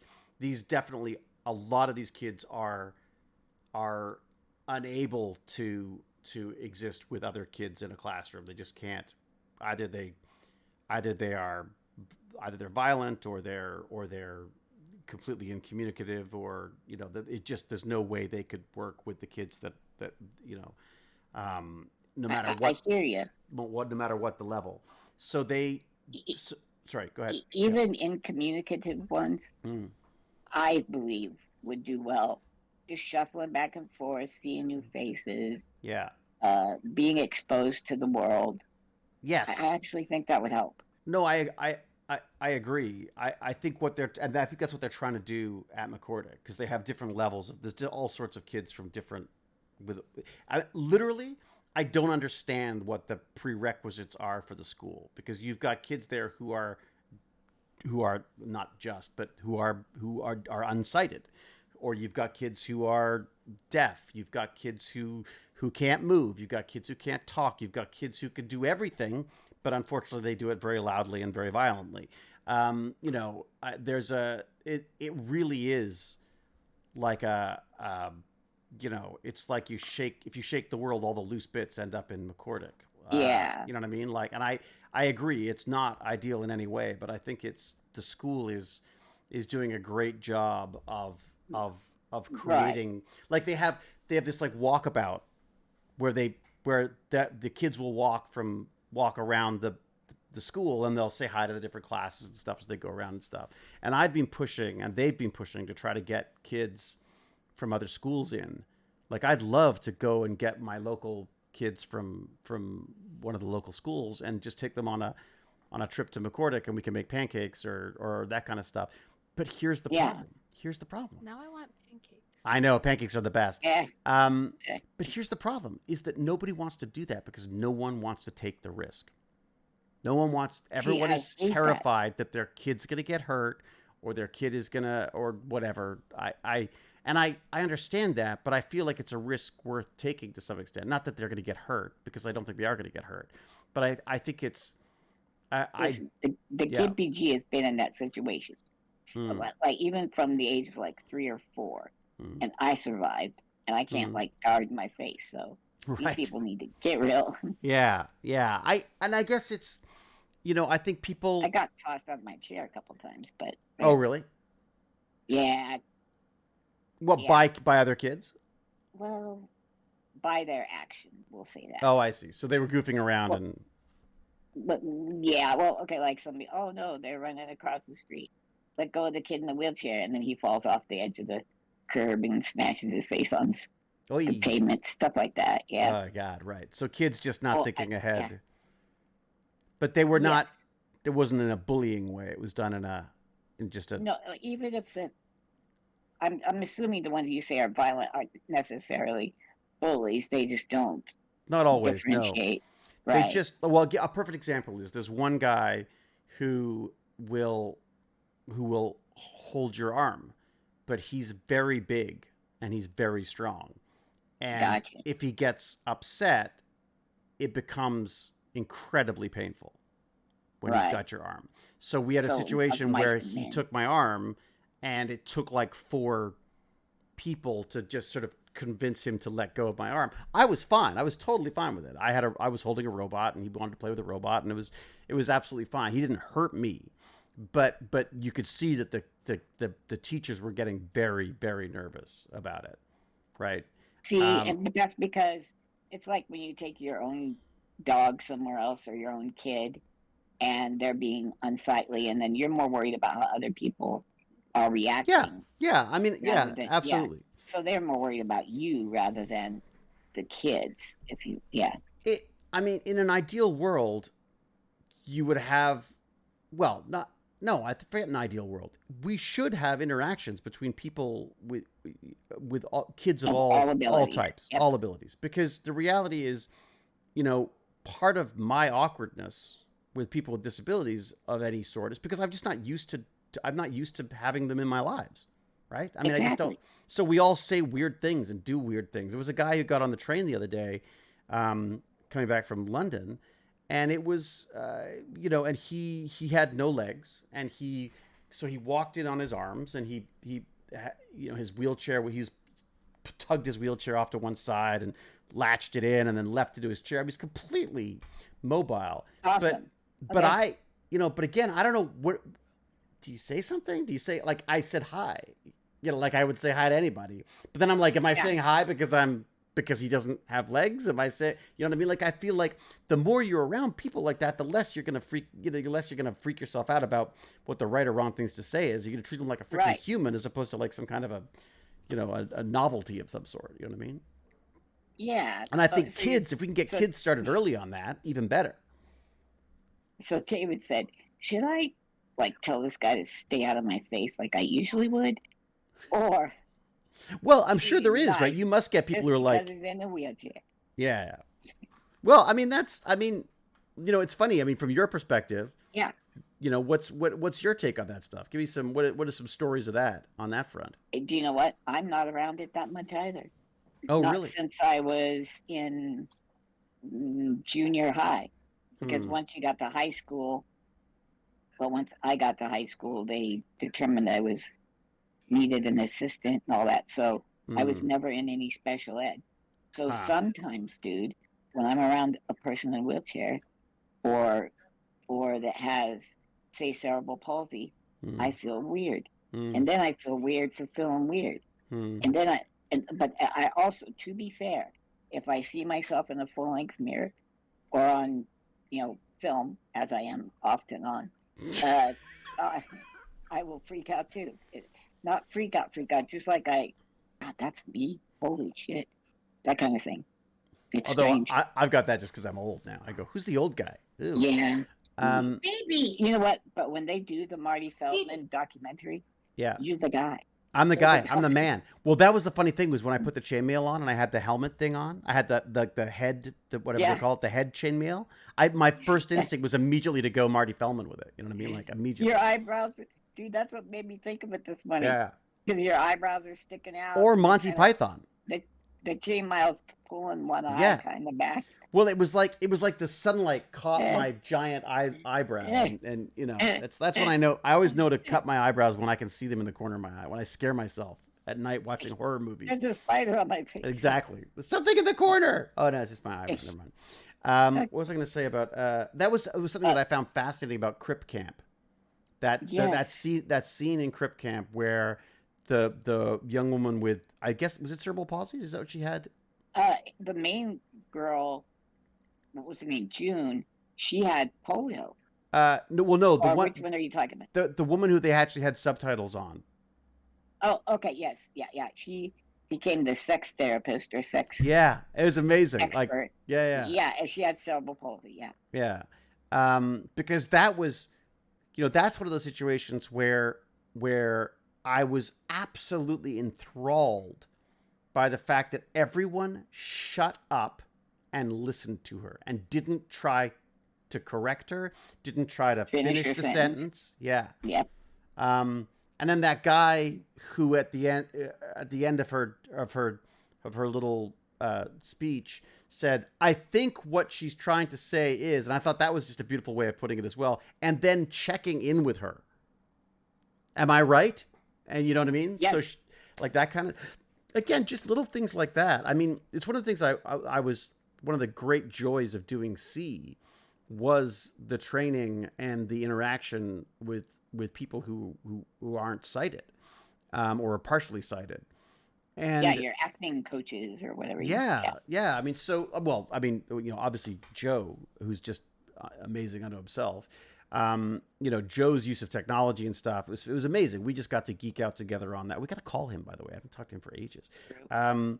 But the stuff that he was doing with his iPhone was just extraordinary to me. Like how he could listen to this blurb of noise that was telling him what window he was on and stuff of his what screen of his iPhone he was on and what number of message it was, and it's extraordinary. Can you guess what part of Cripple Camp? Everybody, please watch Crip Camp. Yeah, it really is It's good. on Netflix, and it just it took me away. That's a documentary I will watch several times. I know I'm disabled and all that, and that's at least part of the reason, but it is amazing. So, Yeah, David, I'm not, this and is I gonna loved freak it. you out. What part? Well, you know what? You won't even be able to guess. When Steve was doing his striptease to the what's that show back with Meatloaf, and it was big in the 70s, and everybody would dress up. Rocky Horror Picture Show. Rocky Horror. Rocky. Yeah. When you Oh, were doing yeah. striptease to the Rocky Horror Picture Show song. Yeah, Oh my yeah. God, that killed me. I know, It's me like, too. now there's a guy living all the way on the edge, Yeah, just as far as he wants, and just farther so than I would want. freaking happy. Yes, I mean, took him 3 hours to strip. Yeah, Eh, yeah. You shouldn't have went with pantyhose. Definitely more Velcro would have been optional or optimum, but It was amazing. it was awesome. That's true. That was like a standout for me. It was that and that The young woman with audience cerebral screaming. palsy. Yeah. Yes.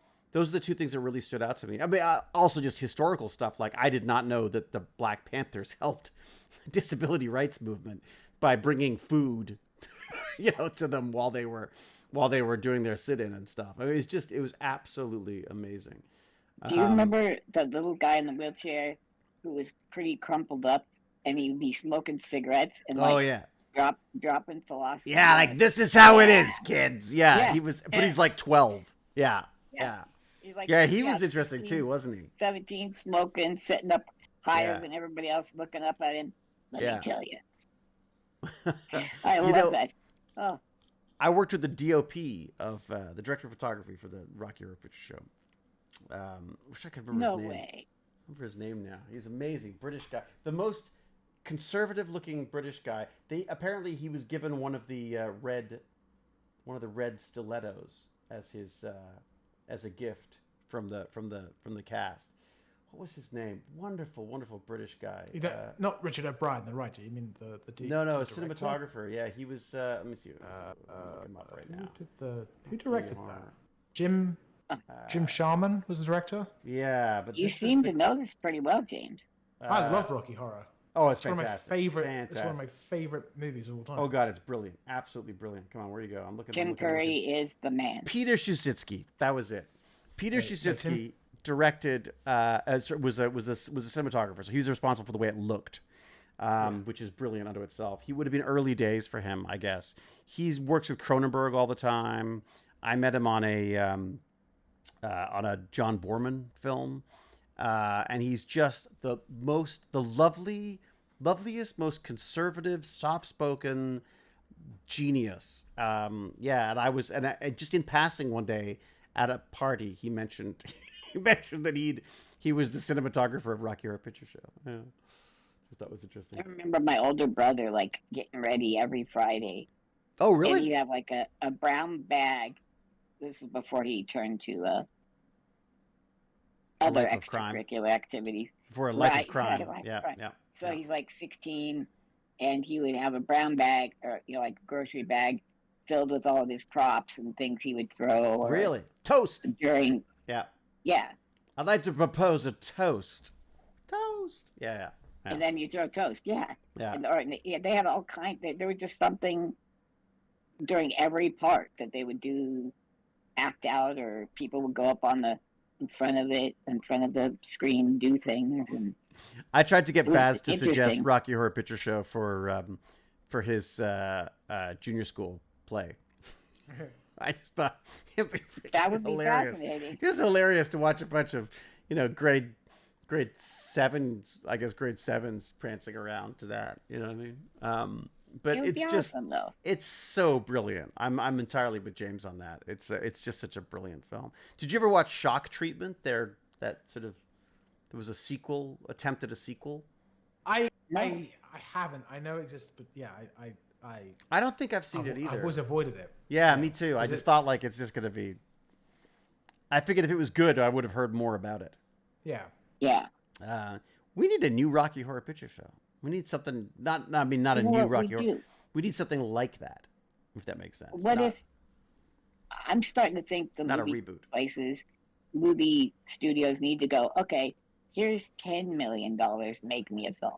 And then see if that can make 50, rather than say, here's $500 million, now make me $2 billion. I think a lot of that's- films do that.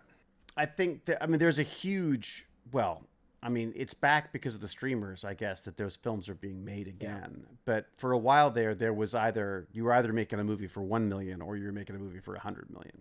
There's nothing in between because no one can make any money on it. I think now, I feel like the film industry is going to turn into like Broadway. I think there's going to be massive, massive films that you spend a freaking fortune to go to the theater to see. And they'll shake the seats or spray you with water or whatever. I don't know, whatever the hell they'll do. But they'll try to they'll give you a 3-course meal or something. But it will be an event to go and see these films. And then there's going to be off-Broadway events where you can see little films and you can listen to the director tell you about what they were trying to do and their little budgets and how they made it and all that kind of stuff. And then, of course, you've got all of the streaming stuff as well. But I don't think it's going to have the kind of impact that the film and TV used to have. I think already. Too many options. I think it's being usurped by TikTok and YouTube and social media. I don't think that's a bad thing. I think that's just tastes change. You know what I mean? And you can really tailor what you're watching to exactly your taste. Yeah. Although you should be forming your taste rather than Them being presented, and putting that's it- part yeah. of Yeah, that is part of my issue with it. Is I say that to Baz all the time. I was like, don't watch this. Don't watch the next video that comes up. Pick the next video that comes up. I mean, it's very similar. Obviously, but prior, our tastes were decided by Hollywood executives who said, "Oh, we want to make a film like this." So, it's just more. It's more now than like. Yeah, and we I never think had a choice. The algorithms were always there, deciding what the next Hollywood blockbuster would be. yeah, they were assholes rather than algorithms, basically, Yeah, who decided what we were going to watch. Yeah. Absolutely. I think that's, there was good and bad to all of it. One of the weird things that I can't believe has happened is that we've all been given a voice, and as a result, we don't know the truth anymore. I mean, that's the weird thing about it. Weird, yeah. But I really, like, I don't, people are like already like freaking out about how is the industry going to survive and blah, blah, blah. And I'm like, well, the industry will just survive. It's just not going to survive as a, I mean, I don't know why anyone would get into the film industry thinking that they are somehow entitled to a living doing something that they love doing. You know what I mean? Like especially if no one's paying to do it. I remember this with theater. I would be doing plays and thinking, okay, there's only just twice as many people in the audience as there is on stage right now. Oh. Right. You know what I mean? Like it was a play. That's not much of a play. And that No, I honestly I think that's a popular play. I've been to lots of productions where it's been like 6 members in the audience and 20 people on stage. 3 of them related to the people on stage. Yeah. It's and I just found that part of my reason why I got out of it to some extent was I was like, I don't go to plays. I'm making plays. I'm enjoying the process of making plays, of being in plays, but I don't go and see them. So why would I? It just didn't make any sense to me. Films, I always loved films. I used to love going to films. The whole process of it, everything about it I loved. I've lost that now. I don't feel that way now. I much prefer to see stuff at home now. And also, I want, if something sucks in 5 minutes, I'm on to something else. I think I give it a fair shot. And I watch a lot of crap all the way through, surprisingly. But, Is Canada low on Adderall also? I know America is. Are they low on Adderall? And Ritalin. Are they? Yeah. Oh, yeah. There's like a huge shortage of Adderall, Ritalin, things like that. Because when China shut down production, most of our drugs come from there. Huh. I didn't know they shut down production. Why have they shut down production? Well, no, this is during the COVID. They still haven't. Right. There's still so supply chain issues for that stuff is still. Yep. I don't know. I've not heard anything about it. I'm not sure. I don't think I take Adderall. I take something else. Okay. See, I was thinking you did, but no, I know. Maybe you might consider it. I'm just saying. What are you saying? This is me. This is beyond my focus medication, whatever they call it. These terrible names they come up with it, like Focusrite or whatever. I'm like, good name, guys. That's great. Have not heard much about Adderall shortages these days in Canada, but Vyvanse. Wait a second. Vyvanse is popular and there is no shortage. I think I might be on Vyvanse. It's possible. Yeah, I don't know. Well, in America, it's a huge thing. Interesting. Big problem. Are you on Focus? No. Just everything else. I think I was taught Focus by sitting in one spot for like ever. It's funny. One of the things that I was talking to Q about the other day was AI. And I was saying, using any AI. And he said, well, like, how would I use it? I mean, like, yes, he was aware of it, but he wasn't really using it. And I said, well, it's great. I love it because it'll, you can have it put out point forms of a summary, which I could then use to sort of brainstorm and blah, blah, blah. And he was like, well, I don't really do a lot of editing because, of course, when you're writing it out of your head, like for me, the physical process of writing is part of the writing process for me, right? Like actually typing stuff out and deleting it and going back and that's part of the creative process for me. But for Q, and I'll ask you how you do on this stuff. But for Q, he was saying like, I can't do it. He can't do any of that physical editing and cutting and pasting stuff. So he just gets it right the first time in his head, as he puts it. I do try. Okay. When I wrote papers and things for high school and all that, there were no note cards. There were no outlines. I just had it organized in my brain and put it out that way. Yeah. I find, though, that that's not the best way to create or do good writing. I still think editing is the yeah. key to good writing. Yeah. I mean, I think we all think. I think everyone thinks that they're, what they've written is gold until they wait a week and come back. They always say you should take a script, put it away for a month, and come back and read it again, and you'll suddenly realize, get a better sense of what it is actually, as opposed to Kill your babies.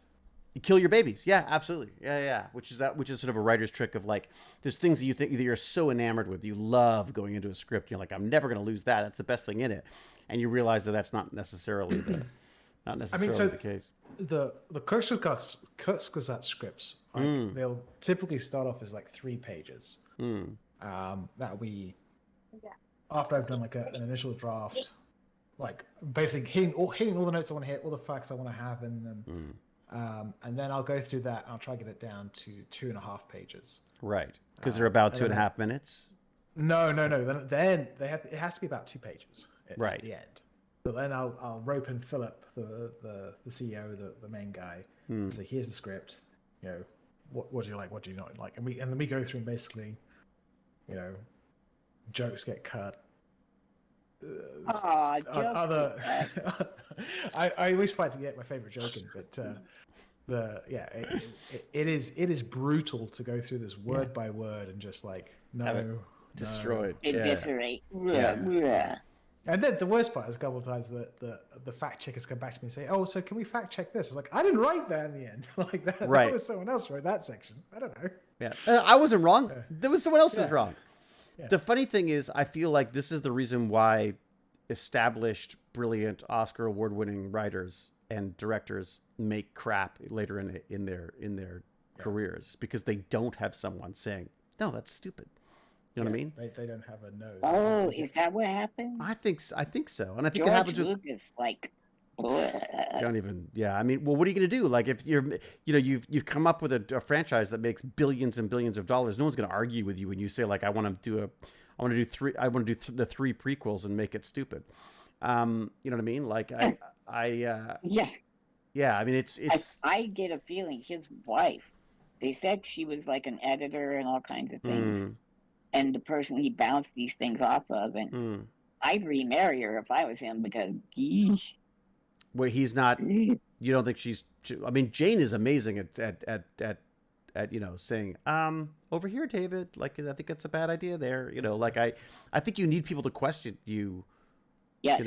And I think if you surround yourself with people who are, I've always said, it's not hard for me, but I've always said, like, it's better to be in a room of people who are all smarter than you, generally. Because then you'll learn something. Whereas I think a lot of people James, though.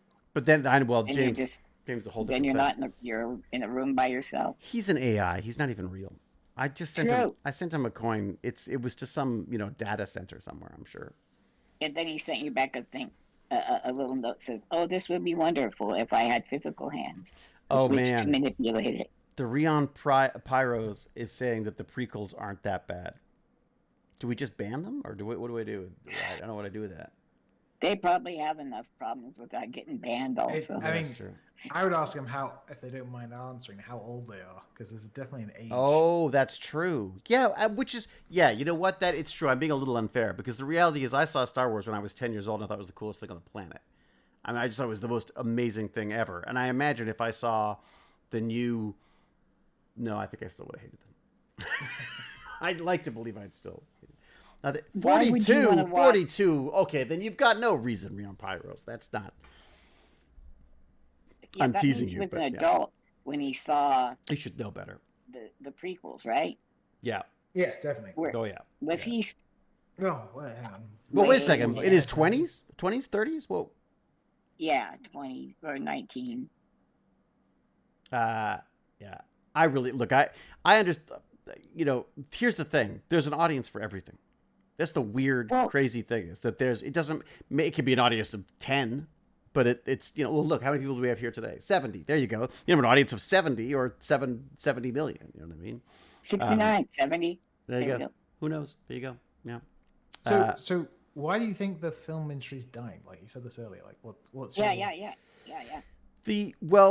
Because well, for numerous reasons. One is that it's very, very expensive to make movies, and movies aren't worth anything anymore, right?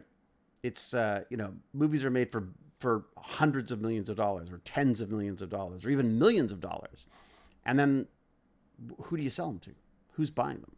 And once they're out in any kind of digital format, they're stolen anyways. So, or they're pirated anyways, as they would say. But so I feel like the value of a movie has fallen considerably. Along with that, you've got a generation, younger generations, who didn't grow up going to the theater all the time. It wasn't their idea of freedom and excitement was not running off on the weekend to go and see movies, right? They've grown up online. They don't have to wait for movies to come out. They don't, they watch them when they want to watch them, or they watch 5-minute recaps of them. My son said something that I thought was very, well, depressing for me, but interesting. Was he said that movies were our books, right? Movies to them are what books were to us, where like they were work, if that makes sense. It was work to sit through a movie. Now, Baz went to see the Spider-Man movie the other day, loved it, but was complaining that he said it wasn't finished. It was like it just ended. They didn't even bother to finish it. They just said like, "Oh, part 2's coming," and it's like, what? Like, what the hell? They did that with Dune too. Remember? That Dune was the same way, and I feel like the studios are, I think, lazy. I think they also want to. The term cliffhanger comes from the film industry, where where the idea was you'd go tune in next week when Yeah, it was next week. That was it, right? So not 3 years from now. But the idea being that if you've watched the first one, you're definitely going to come back to see the second one for sure. So I think there's that. I think there's the unions are fighting to stop studios from using AI, which I think is a mistake, because I just don't know how you stop that from happening. And you're also, I think the biggest one for me is things like TikTok. Well, specifically TikTok. That is time when kids are not watching movies. People, forget kids, everybody. The amount of time people are watching, and also if you take the film industry has coalesced. Is that right? Is that the right term? Where they all come together? Yeah. Into a couple, literally like a couple or three big giant corporations, and giant corporations don't read the reviews of their movies. They look at their spreadsheets and they say, what is our annual returns? What is our stock price doing? And they are very quickly going to realize that something like a model like TikTok, where you've got people creating content for you for free, uploading it, and then that is gluing people's eyeballs to screens, makes far more sense than hiring union writers and actors and directors and set designers and doing these massive 2-hour movies that people could just watch clips of online and be happy enough with, right? And I think that's why I feel the industry is at the very least shrinking. You've also got video games. There's a generation, again, generations at this point, who have more affinity for video games and those franchises than they do for any film franchise the way we used to. And I mean, maybe I'm a bit negative on it, but that does that make sense, James? Is that? Yeah, that all makes sense. I mean, I just think back to like the and something you definitely try to do, the emergence of found footage stuff, like in the 2000s. That was a response to bloated budgets. I mean, from what was it? Blair Witch was probably the first. Yeah. Was hugely commercially successful. Then the next sort of like. Probably the second next one is probably Paranormal Activity. Which launched an entire genre. The entire what's his name? The guy who ended up doing that. I mean, he does everything all the time. Yeah, but what was interesting about those films was, sorry, James, I've cut you off. No, I should let you finish. I was gonna say, what was interesting about those films was that like Paranormal Activity was not just a found footage film. It was a model where they took what he would call a rough film, turned it into a marketing sensation by putting 10 times as much money into the marketing as they did to the movie. And also it started a model for filmmaking where he said, no, you're getting paid freaking scale. Yeah. I'm not paying my actors, because when this movie does really well, you can get your money out of residuals, out of a percentage ownership at the end or whatever. But So define being paid scale for me as someone who's not in the industry. What does that mean? so the union negotiates scale rates, like rates that you cannot be paid less than this, otherwise you're not allowed to work on the project, basically. Yeah. So just make sure that everyone Is that gets paid. based on experience or what's that based on? Nope. It is just a How general long you've been in the business? across the board. Doesn't matter. Yeah, doesn't matter. So I don't know exactly what I think. Here it's like I mean I think it's like $400 a day or something, and then depending on how long they want to buy you out, there are percentages that you can get on top of that. So let's say they want to buy you out for 5 years, then they I don't know if it's like, I literally don't know the numbers, but they'll give you like an extra $400 on that. So you get $800 a day for a 5-year buyout, and that, like that kind of thing. And then obviously, the goal is to get to a position like with the Stargates and the Seas of the world, where you're not earning scale, you're earning many multiples of it, so that 1% of actors who actually work, because the majority, it's literally something like 1%. It's very similar with the writers union as well. There's a tiny percentage of people who work, and most of those people aren't working for scale. They're working for multiples of scale. But I think the problem is that the industry was designed like a factory, and the factory model hasn't changed while technology has. Like the Directors Guild doesn't like people being a director and cameraman. They don't like the cameraman shooting. You have to make up names and pretend and hire a DOP to sit around drinking coffee while it's that kind of ridiculous waste of money. When you just want to make what's a movie. DO? Did you say Director of Director of photography? photography. Yeah, director of photography. So I had one of those. yeah, there you go. So that the director of photography, he or she is in charge of making the show look the way the director wants it to look. And again, cinematographer. Are you a cinematographer and a camera? Do you also operate the camera? Like, there's just so many. Like, nowadays, we've got a movie studio in our pocket in the form of an iPhone, right? I mean, you've got sound, you've got 4K video, you've got slow-mo, you've got special effects, you've got editing, you've literally got a studio in your pocket. But none of those things really matter. Again, there are some real exceptions where, like, you get discovered, great, but it is the control of the platform. Like, you could write a fantastic book. My friend wrote a really, really interesting book about taking drugs around the world. Really cool, very interesting story. Well written. How does anyone find it? How does anyone find it? Unless you have the publisher set up, none of that stuff matters. And this is why I think I would hope the industry would your industry would kind of like understand that, yeah, the TikToks and stuff like that, they are eyeballs, but the reason why these people upload content for free is because they want to be viewed. I don't think they may not want to be famous, they may not want to be influential, but they want to have. They want to be seen. I don't understand anyone who would upload to a website who doesn't want that thing to be seen. Yes, exactly. I think there's also issues with younger kids who don't realize what it means to put that stuff up there. Yeah. But yes, I think that's absolutely. I mean, I do it for attention. I do it entirely. I think I would do it whether it affected my career or not. But as it turns out, it's perfect for my career because the more attention I get, the more likelihood there is of someone going like, "Oh, hey, that old guy's still around. We should put him in our movie." Yeah. You know what I mean? Like that. Yeah. That all helps. You gotta admit, I thought when C popped, I thought for sure you were gonna just like go off like gangbusters. Or when Cabinet of Curiosities, you killed it, dude. Well, thank you. I don't even watch your stuff. It's no, thank you. But it's one of those things that I've learned over years and years in this industry is everyone will tell you what's going to happen and they're never right. Never, ever right. Gotcha. Including myself. I mean, I got, you just don't know. I think one of the other problems with this industry is it truly, I think it's lightning in a bottle. I think people pretend to know how to do it, and they, unless you are in control of hundreds of millions of dollars, and then I can say without a doubt, you can probably figure out how to make, some of that money back because you've got marketing muscles and things behind you, as you say.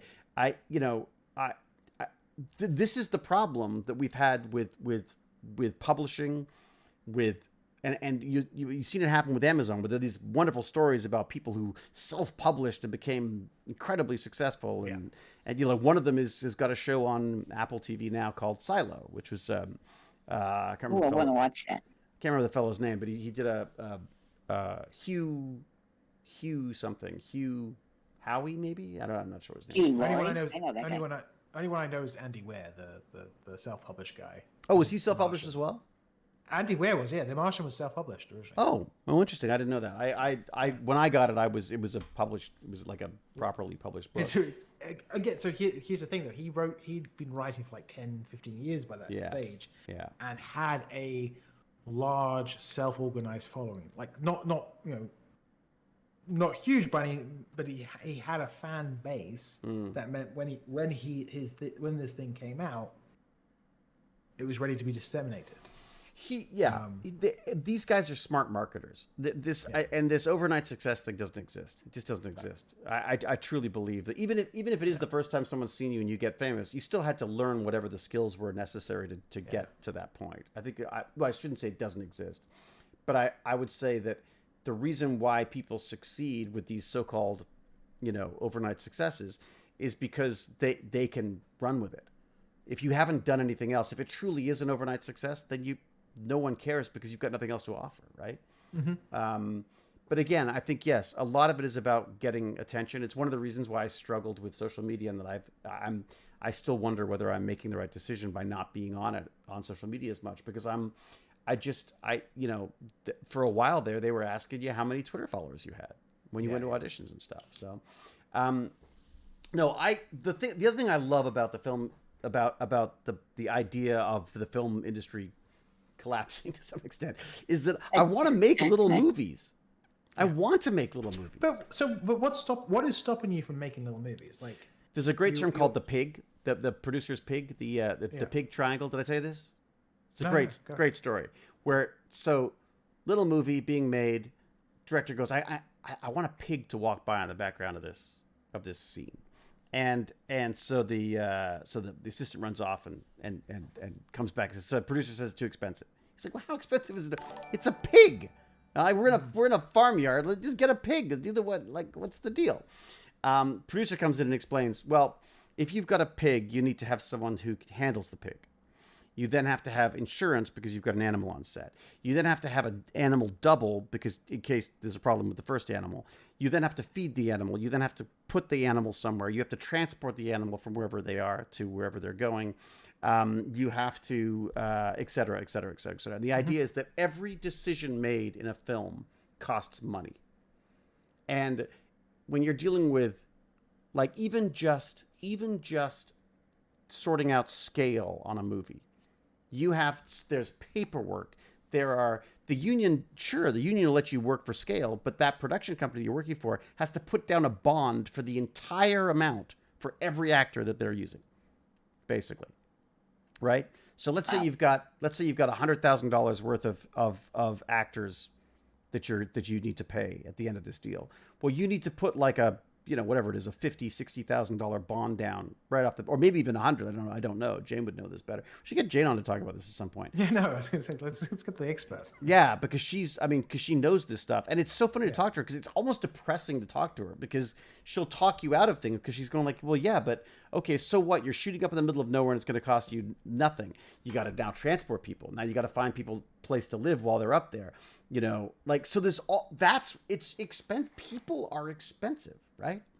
And people's time is expensive.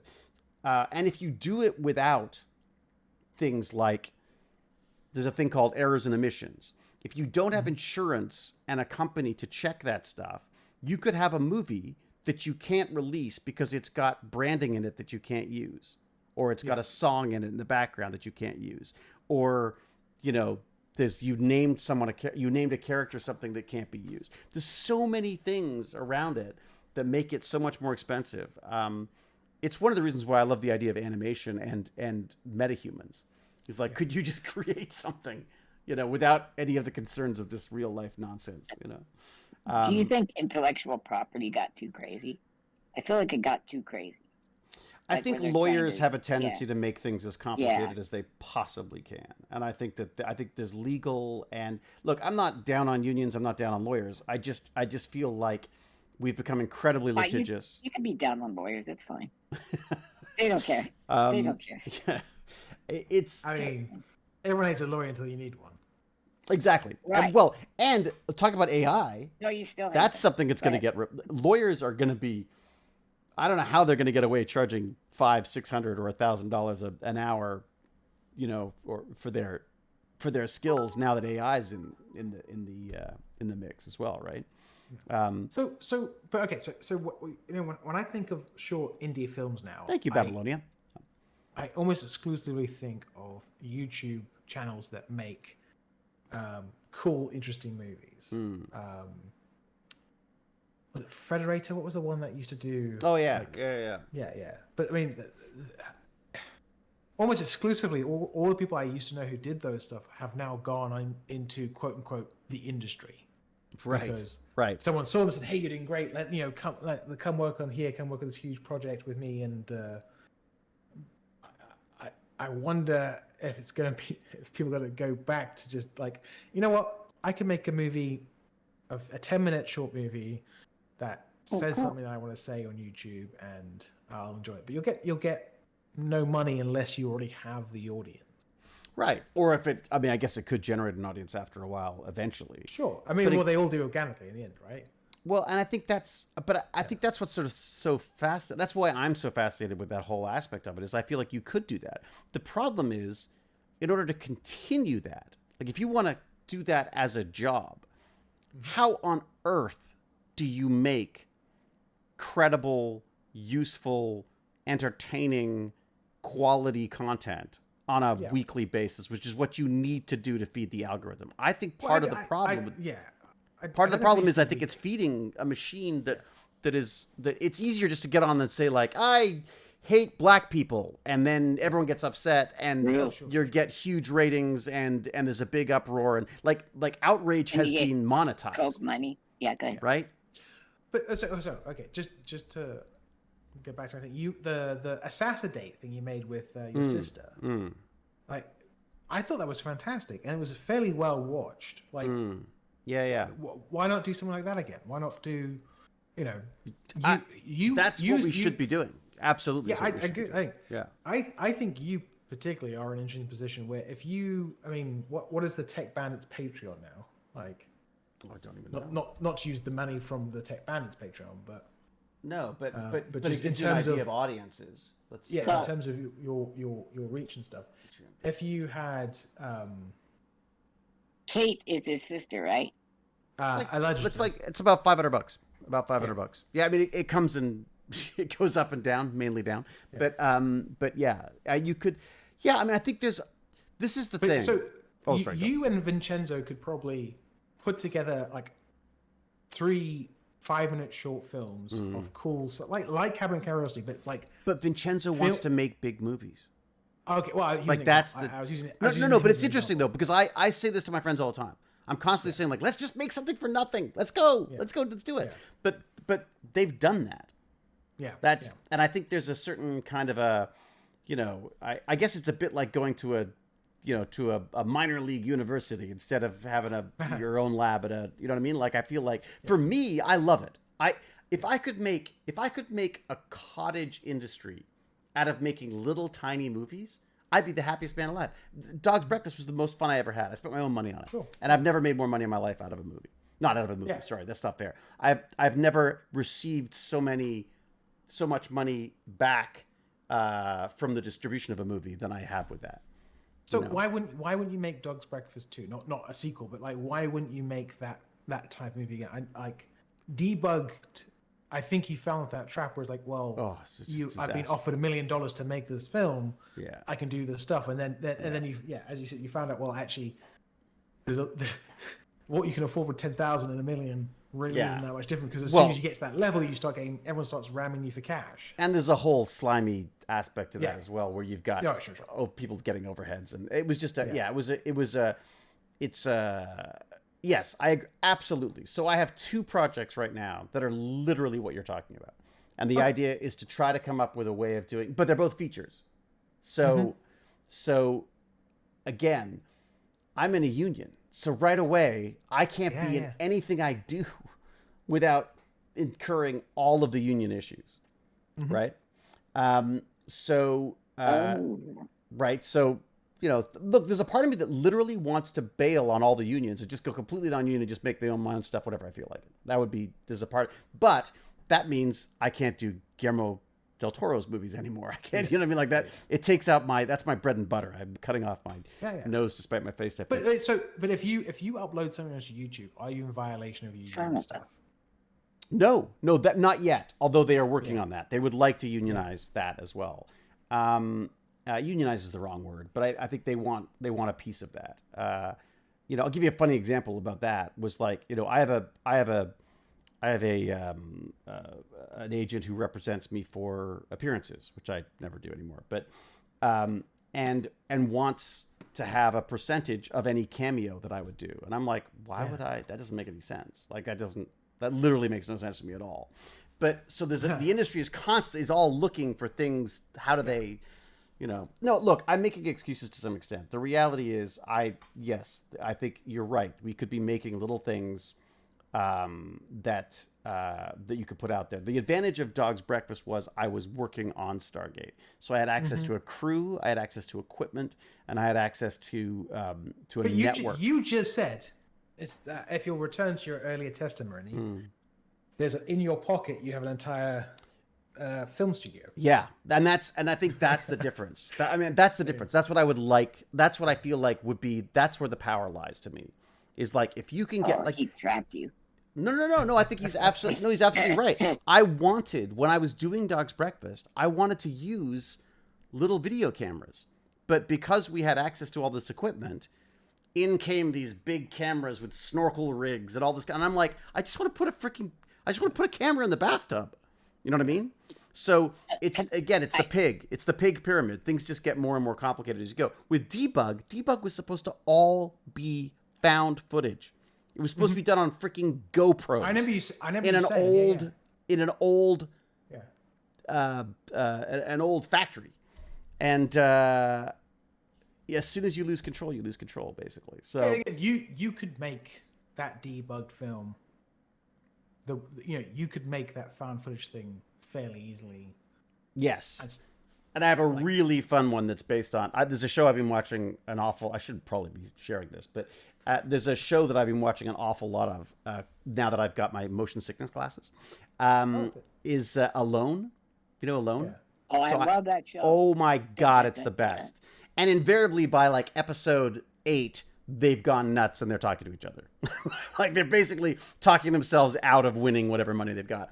So I have a horror film that's based on that, which would be really fun to do. And again, the idea being keep the budget down and stuff. Gonzo, right? Like it's yeah. I just remember like but one of my favorite films and throw it on Pi. YouTube. Oh, Pi. Yeah. That came out around Cube. The Cube and Pi were out in we did the festival circuit together. Yeah. 98 or something, isn't it? Yeah. Like is that right? Yeah. The guy who did that, he's the same director as the Whale and what is his name? Aronofsky. Darren Aronofsky. Aronofsky. Yeah. That film, like I remember watching thinking this is done. It's all black and white. It's it's a little bit. It's rough. Like, it's rough. That's it. And it's just fantastic. The story is what, like, the acting's great, and it's just a good film. But you could make that film, fairly straightforward. I don't know what the budget was in that film, but I imagine I'd be surprised if it was above, 50. And keep in mind back there he was using film, so it probably was fairly expensive. Yes. That's the other funny thing is that now we've got video. Like I absolutely agree. I think there's, I remember saying to a friend at one point, I was like, God, if I was Keanu Reeves, I'd be making a movie every month. Like, I'd just be like, just take my own money and just make every movie I've ever wanted to make. And my friend was like, well, why would you want to? Like, why do you, you know what I mean? Like, but yeah, no, I think you've absolutely got it. I mean, I think that, but again, that is not an incentive that builds the film industry, right? because No, they are that's all. now competing against all of those YouTube, like Corridor Crew. Look at what Corridor Crew does. They make extraordinary video pieces on a regular basis. The Hacksmith is another great example as well. Somebody who creates these amazing things, but you become trapped in your own success, where you gotta keep going, right? Yeah. You know, because I think you could, as you say, your video can go out there and people could really like it for a day, unless you've got that happening every single month on a regular basis. You are in trouble, because you can't, you know. I think what I found myself watching, and it's similar thing as with bands, like I found myself watching clips of films on YouTube, like 2-3 minute clips. I was like, I have this movie. Like, if I want to watch this clip, I should just go watch the entire movie and actually enjoy the entire thing in its entirety as it's meant to be seen, instead of sitting here going like, oh, that was a fun clip from I don't know, the first or second Star Wars. Like, oh, that's a cool clip when Darth Vader walks in through Rogue One. What are you watching them as part of? Like, what is the premise of the video that you're watching these clips in? It was just the clip. Just oh, the clip. Really? Yeah, Oh, yeah. wow. I was like, I found myself watching. It's like, why am I watching this? And the thought was to try and manufacture clips like that are standalone pieces. Like, make something, you know, semi clickbaity, but it's, you know, it's well made and well produced. That is worth watching. Like a 3 to 5 minute, like. Yeah, you know what? I'll tell you. You know why people aren't doing more of that? Because it's difficult. I think it's difficult to do. I'm sure it is. I mean, you know what I mean? Like, just do it. Just make it. I mean, just make something engaging for 5 minutes. It's like one of the things I love. One of my favorite channels when I just first discovered it was the Red Giant advertising. And what they did was, to advertise their stuff, they would make these short films, and they just had such brilliant people there at the time that I mean, some of them are still there, some of them aren't, but they were just so great at building a story that also happened to sell all the visual effects that they were making people capable of doing. You know, that stuff was some of the best stuff I'd seen on the internet. I love watching. I'll tell you something else is really fun to do. Look up like short sci-fi film or short horror movies on YouTube. They're fantastic. Oh my God, they're amazing. There were some things I was watching back in mid, like 2010 or something. That well, what was that? Really like. There was a channel. Did it go on to become Shudder? I can't remember. But there was a channel that I used to watch all these little short horror movies on, and they were creepy. They were great. You know, I was like, oh God, I want to do this. This is just so much fun. Yeah, I mean, it's funny. It's funny talking to you about this, because it gets me all excited about. That's what we used to do when we were kids. When we were kids, that's exactly what we did. We just went off. We spent our summer vacations making movies. That's just what we did. Yeah. Loved it. Absolutely loved it. I guess the problem is you start going. You get to a point where you're in the industry and there's a way this is done, and all that kind of stuff. I mean, I suppose, what am I going to do? Am I going to get in trouble for going off and doing a YouTube video? No, I'm not. So I should probably figure something out. I did talk to this thing with Vincenzo coming up. This is the reason why I'm dressing up as knights and things.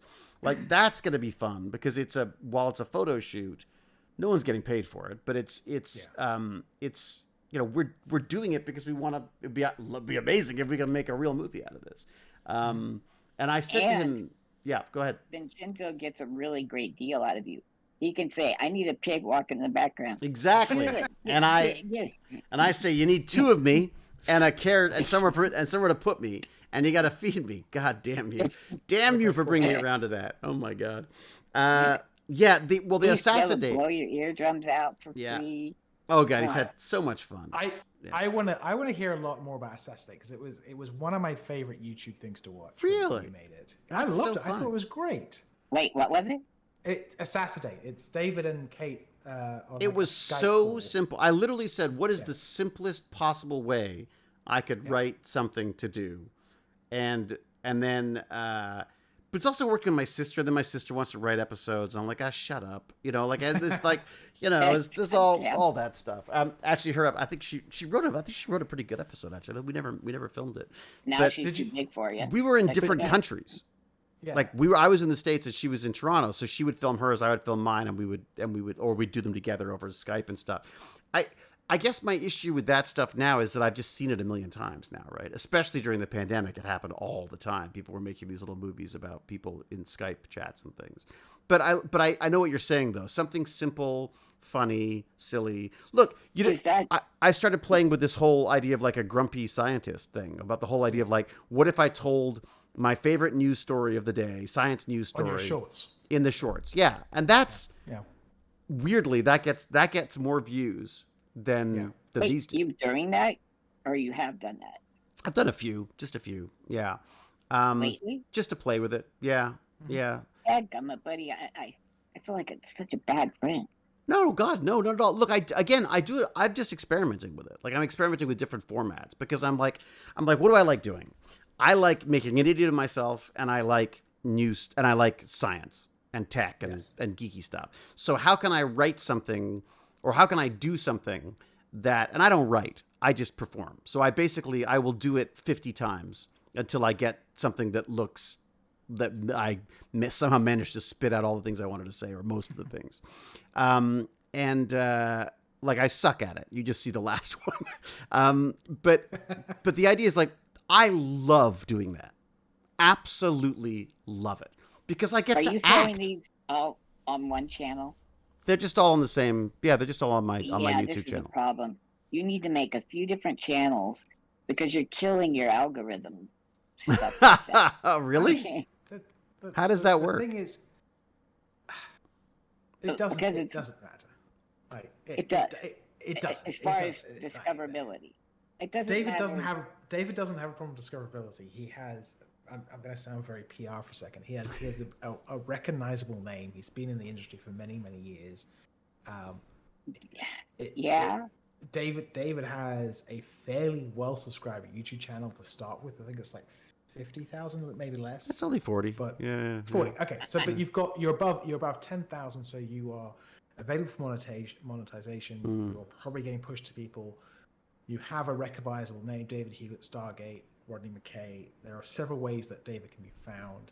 It's the whole algorithm stuff is if you make things that people want to see, and eventually they'll see it. You'll see it. But I do think that one of the big things with it is like, well, for a perfect example would be like the Burn Alerts. The Burn Alerts, when they first started, it would start high. Not high, but for me, like it would be, 1,000 people, and then it would drop, and then it would sort of just slowly come back up to just, around there. So there was definitely, I was very surprised because I only did that for me. I literally did that because I wanted to be held myself responsible for exercising. So no guilt trips. And then this new one, I just wanted to try to, well, again, it's kind of like what we were just talking about.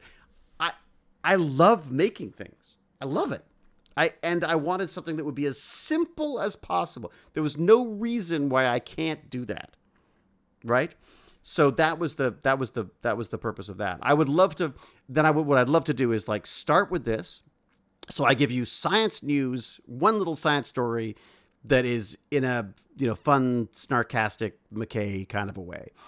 The idea would be eventually to build that into, I record those things. Someone edits in little clips from whatever it is I'm talking about, so it makes more sense to people. And you could sort of build from there, if that makes sense. That would probably be the smartest approach I would take to that kind of stuff. You need an editor. Exactly. Right. But I also wanted to make sure that I wasn't doing it, because if I start editing it, then you'll see one every 6 months. Right. Right. You know what I mean? I can't mail a fucking coin.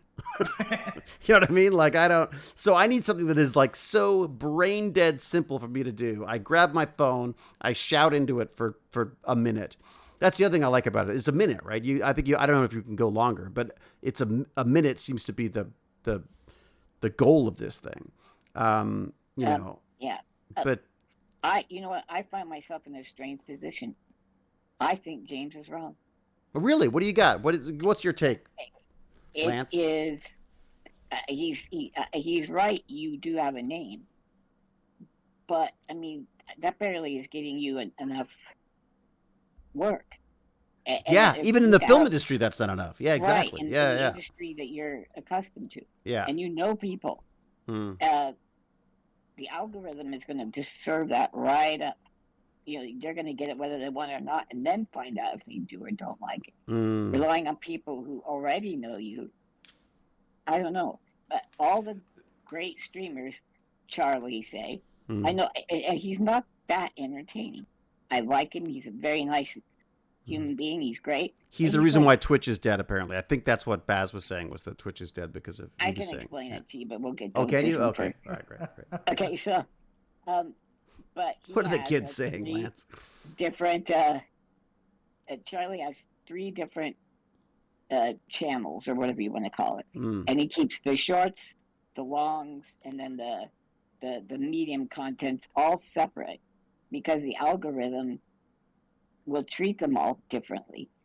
He has. I see what you're saying. I see what you're saying. Like you should have having a very short format and having a very long format. I think most of Dave's videos are probably tech bandits now. So 2 something hours. Yeah, so yeah. mixing those two things and together. that's screwing it up. Yeah. Potentially, yes. So you're saying there should be like a snarkastic grump channel that's just the science news stuff. I would say David Hewlett Shorts, Oh, really? Yeah. or something like that. And David then Hewlett in shorts. How about that? I think I saw you like going to your neighbor's house or something at one point. So put all that short stuff in one channel, and then put your medium, I don't know how long your workout things were, and then the text bandits would go into some long form content. I think Lance is right. The tech bandit stuff. If they're just going up for archive, really, I think that's really what I thought maybe there'll be stuff useful later. Maybe I can pull some clips or something eventually. Put those somewhere else. Yeah. So So you are not building a YouTube channel like from you scratch. do not want. You don't. No. I'll talk for you, but maybe I don't think you want to be a quote unquote YouTuber. That's not your career. I don't think I've got the energy for it. I love it. I would love it. Oh, but I feel like it needs an infrastructure that I don't have yet. You know what I mean? If I had a TV series right now or something, like if there was money galore, I would absolutely hire an editor and I would be doing stuff all the time. Like I would just like let's do this, let's do that. That's one of the things that I was so admiring of Jason Momoa was that, he had a friend of his who would follow him around with a camera all the time. And he'd go like, oh, let's go do this. And he'd run off and shoot this, or he'd go off and shoot that, or he'd shoot like a bit of a movie, or he'd do like, he was always making stuff, right? Always working at that angle. Now, he's also very good at spending money. I am incredibly cheap, and I worry that I'm not going to have, so I try not to spend money as much as possible. Also, my wife helps me to stop me from spending money. But it's interesting though, like, so could you focus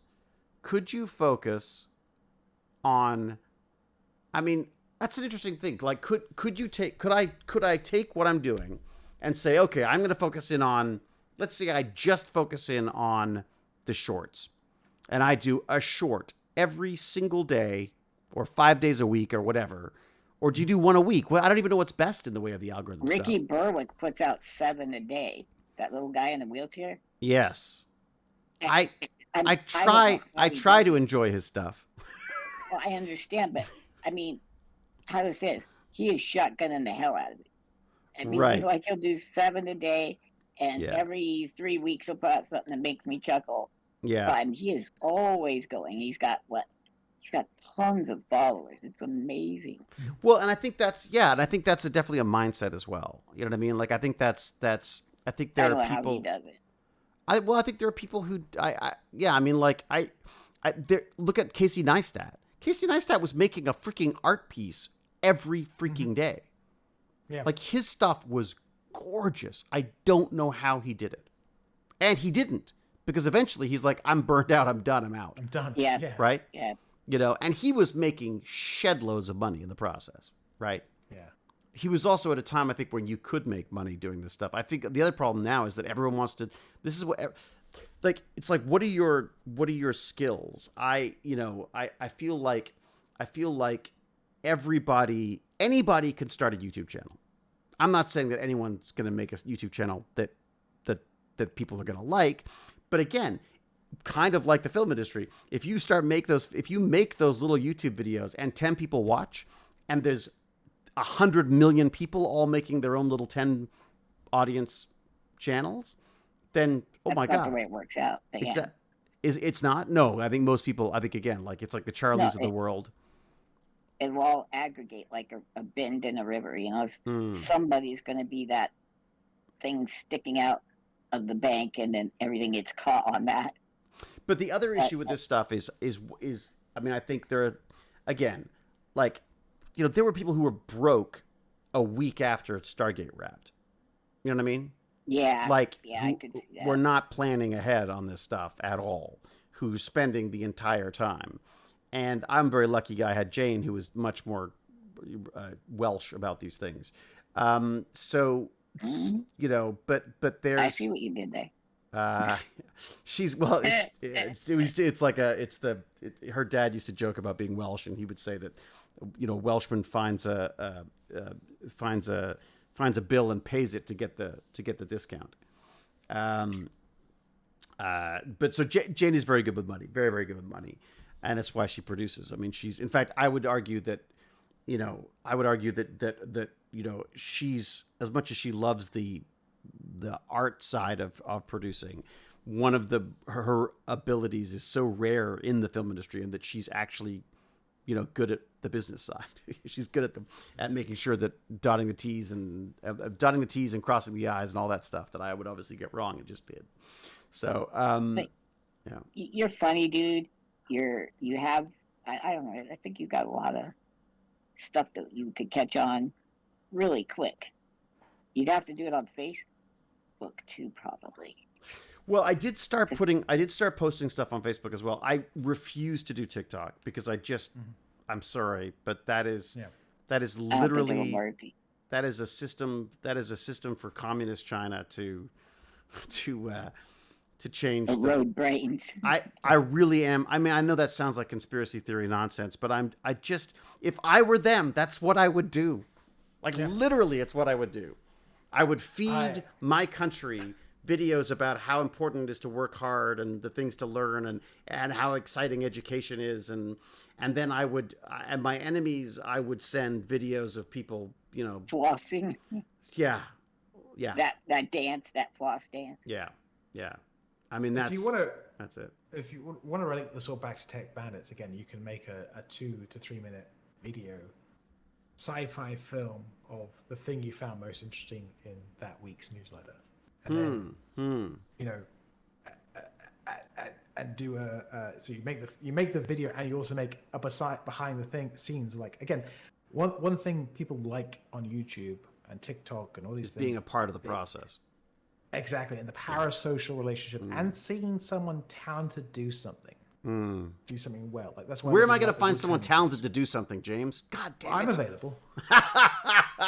Are you talking about editing, James? There you go. God, no. No, he's talking about flossing. He's a very talented flosser. Well, James is funny too. Funniest scientist on Earth. Well, I met James as a YouTuber. Yeah. James was. I was watching James's thoroughly enjoyable, entertaining, and quite frankly, handsome little YouTube videos on biotech and not biotech. Have you seen his dad's dog or his wife's dad's dog? No. Talk about handsome. Yeah. Okay, yeah. James. What is it? Very handsome dog. It's the American Akita. Oh, wow. It wears beautiful. shades. It's a good-looking dog. It's a mutt. Tell me it's a mutt. Please tell me it's a mutt. No, it's a purebred. It is the size of a bear. It is. Yeah, they're beautiful. Absolutely beautiful. When it stands up, mind you, I'm 6'2", 6'3". When it stands up, it's 6'3". Yeah. I hate you. Its paws and face are in line with me. No, sorry. Gene Ferry goes to James's house. Yeah. Like 3 times because he can't find my hospital. But it's because being born in Fort Morgan. Where is that again? Fort Morgan. Well, let's go by James' house again. give him a big willy, and I found some. make him 6 foot tall. I found some nice jeans for you. 6'3". 6'3". Yeah. 6'3", yeah. 6. Are you Not 6'3"? yeah. I'm 6'2", 6'3". Are you really? Oh Yeah. wow. Yeah. I'm only 5'9" and a half, as I say. Depends on how fat his feet are. Yeah. I'm also a C. Like I walk at a curve now, so I think I'm probably down to about 4 feet now at this point. We should ban TikTok and Facebook, and force everyone to use a state-run social media. Really? Man. I think Really? they're being sarcastic. Are they? But- yeah, but, I don't think we should do that. Yeah. It's a friend of mine who does a lot of like climate science stuff and TikTok. He has a TikTok, but he said like I don't do it. I have an editor who takes the clips and puts on TikTok. So there's no like I'm not adding personal stuff to that site. It's all just information. But look, there's no I way love for him that. to access it. I love the idea of that. Like, I absolutely love it. I mean, and the fact of the matter is that you can learn. People learn amazing things on TikTok. Sure. I'm not taking that away Yeah. from it. Absolutely, there's some amazing stuff out there. My concern is that I like anything, TV can be incredibly educational too. But we all watch Married with Children. You know what I mean? Like, it's not like there was, not that I have a problem with Married with Children, but the point being is that educate, the television could have been this amazing tool at bringing us all together and educating us to all kind of stuff. It didn't. It just advertised crap to us, right? I mean, it entertained us. It's, so I worry that TikTok, you end up with just a bunch of, it was so funny. I was on Instagram the other day and I switched.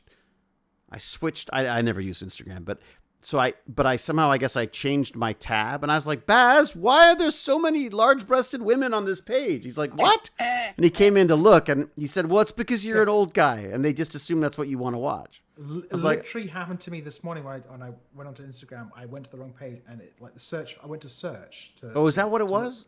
Yeah, I was searching for something and it's just, I mean, attractive women in skimpy clothes and Yeah. desserts. Oh, interesting. And So desserts. I didn't get the desserts. I got power tools. I got large breasts and power tools. That's how obviously that they feel is my, Yeah. And I don't think I've ever looked at there's not South African, Australian comedy called Auntie Donna. Oh no, I don't know if you saw it. They're very funny. They're quite rude, but they're very funny. There was some Jane tried to get me to see something the other day. We'll have to sit down and watch it again. Something from accounting that everyone's going on about. It's an Australian show. It's called some guy from accounting, and it's one of those classic Aussie kind of oh no kind of things. It's rather fun. I'll have to look it up. Apparently in England, everyone's raving about it. So, I should go. I didn't realize I'd been on for so bloody long. But was there anything else I want to talk about? There's a song. I talked about Tech Bandits. I talked about Tech Bandits at the center. You I talk talked about this Amelia Earhart thing. What was that about? Oh, the Amelia Earhart thing. That Amelia Earhart, I don't know, is like all over the internet with these conspiracy theories. Oh, they're dropping so much. It's making me crazy. It's like Yeah. that suddenly coconut crabs leapt out of the sky and pulled her from the plane. And so basically there's been a number of things. They found a bunch of bones in 1940. They declared that they were not of a European male and they sort of basically tossed them. Someone then found that report, re-looked at it with modern technology and said, wait a second, those bones are perfect as a female European of the height that is Amelia Earhart. Amelia Earhart, for those of you who don't know, very famous aviator, first to was it first? I can't remember what she did now, but it was like the first to cross the Atlantic in a plane or something. I mean, she's Right. amazing, Not the first. Yeah. daring doer, and sort of a legend in aviation. And she was trying James to would have circumnavigate. dated her if he was alive at the time. He would have dated. He would have dated her. You think? James would have. Yeah. Yeah, probably. One I of would have me. dated her. She stopped in Londonderry, where my father was born, after her trip, apparently.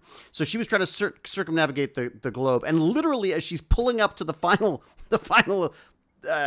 island, she disappeared. Like they lost track of her.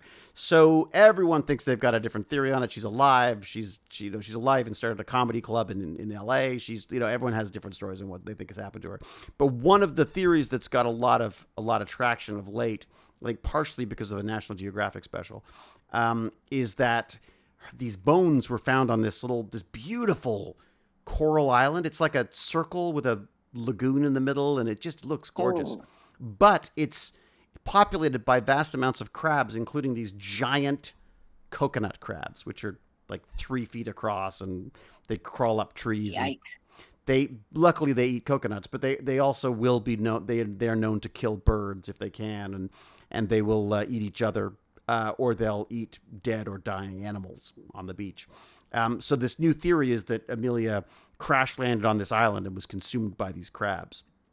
So, but what I found fascinating was all the different stories that related to Amelia Earhart, all these different theories that have come up.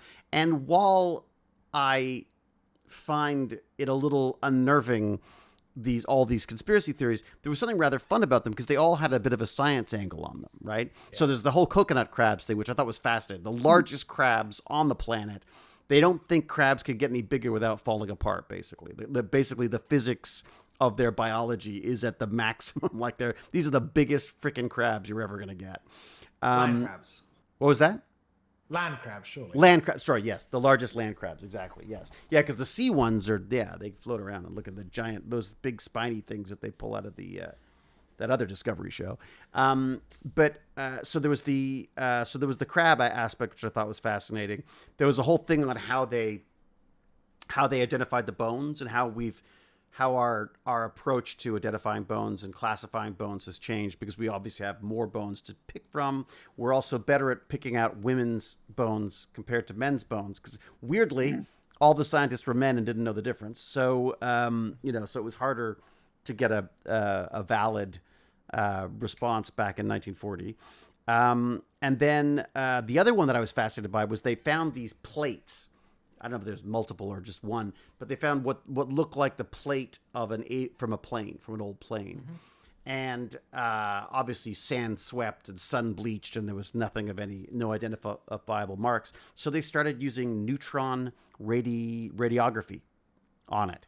So they fire neutrons at this thing, and they pick up some scratched numbers on it, which they're hoping they will be able to have deciphered by someone in the know and will be declared as part of her plane. But in that nothing's happened since since December, I think, or something. I imagine maybe no one is able to identify that. But I just thought it was really cool that this technology. I'd never heard of neutron radiography. Do you use that at all at the lab, James?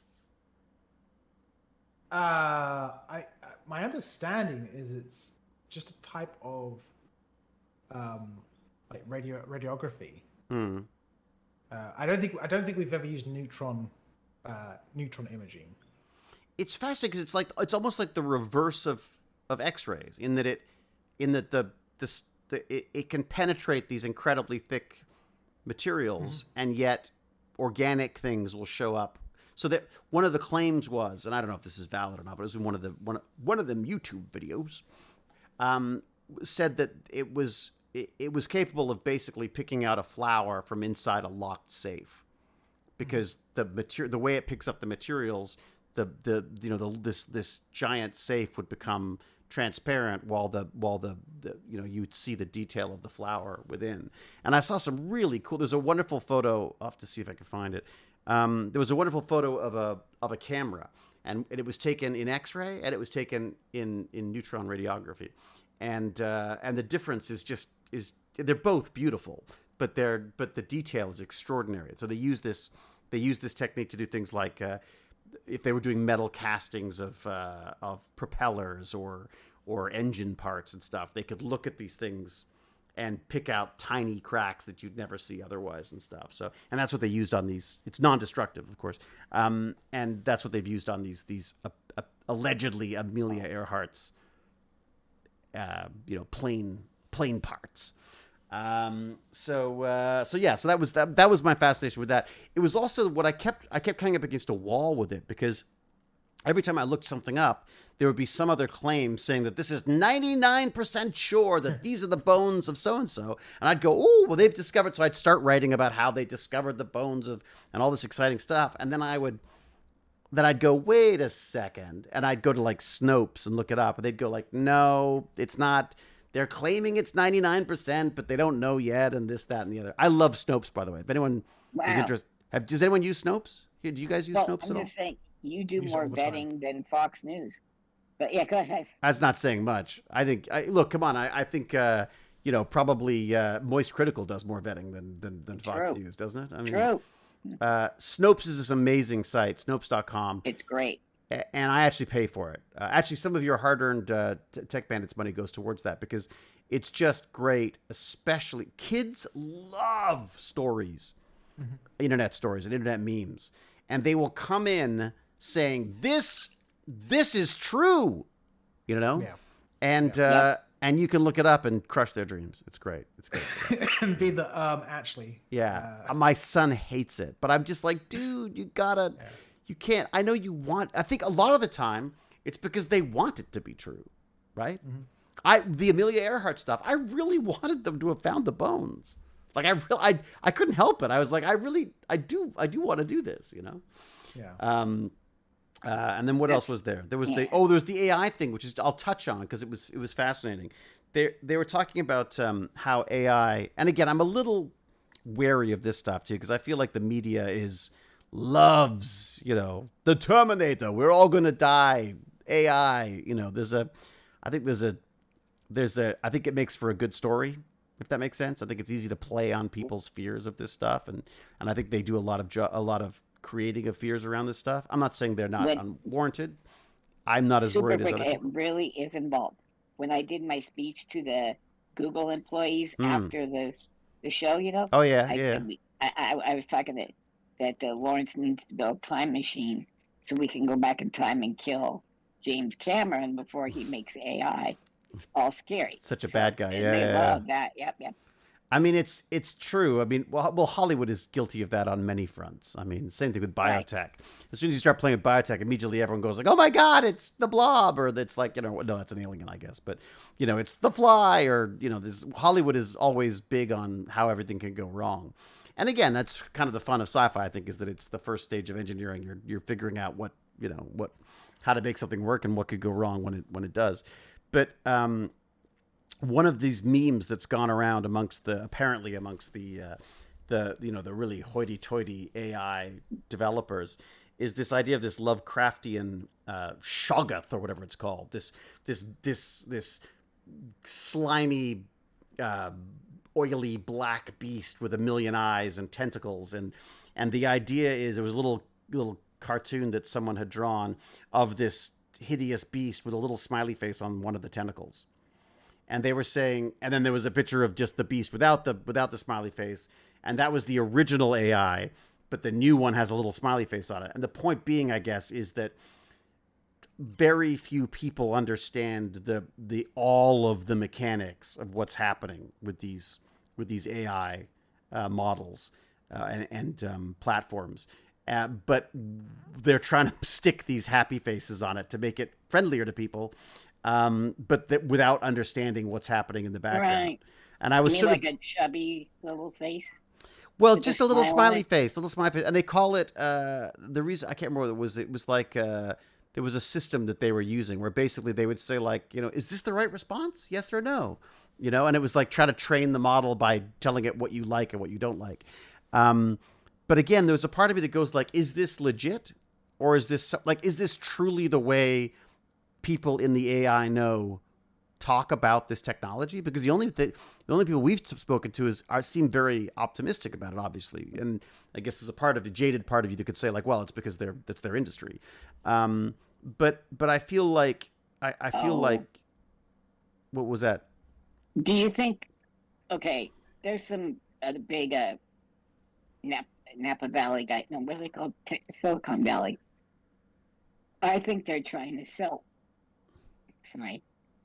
stuff by making it seem more amazing or whatever. Like, oh, this is a service. I didn't know it was going to be able to program in Python. Hmm.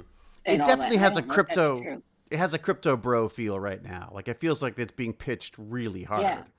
But I also feel like it's also being torn apart in the same way that people were violently opposed to crypto when it came out. There'd be people who'd be like, it's all a scam, and they've been proven right in many regards. But the underlying technology is not the scam. It's the way it's being used. And I feel that we're doing exactly the same thing with AI Right. to some extent. People are slapping AI on everything and saying, woohoo, look at this. It's an AI food blender or whatever. I mean, like, it's the buzzword, so to speak. But there is Did you see?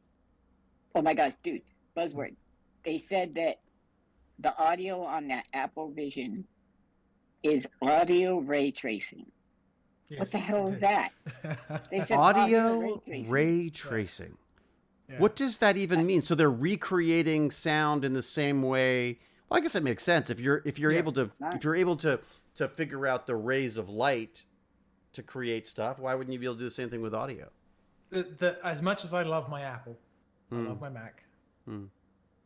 This is room correction has been in audio stuff for a long time. Like they'll send out a short, several audio pulses and see how they reflect back into the microphone, and basically take an echolocation understanding of the room you're in and adjust the audio settings to make that work. Really? better. Right. Yes. Mhm. Yeah, high end speakers currently do that, and Apple have called it audio ray tracing. Well, in the way that they've taken AR and VR and called it spatial computing. Yeah. You know what I mean? Yeah, I which I think love is my smart. Mac.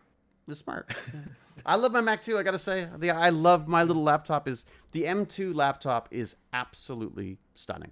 I really don't have. I don't think I've got any complaints. I'm sure I'll come up with some, but up until now, I've had absolutely no complaints about it. I absolutely love it. I gotta run. I realized that my son is supposed to be Okay, at soccer. sorry, bud. No, just God, don't interrupted you apologize. too. I'm enjoying myself thoroughly. I'm now I'm going to go run off and make short films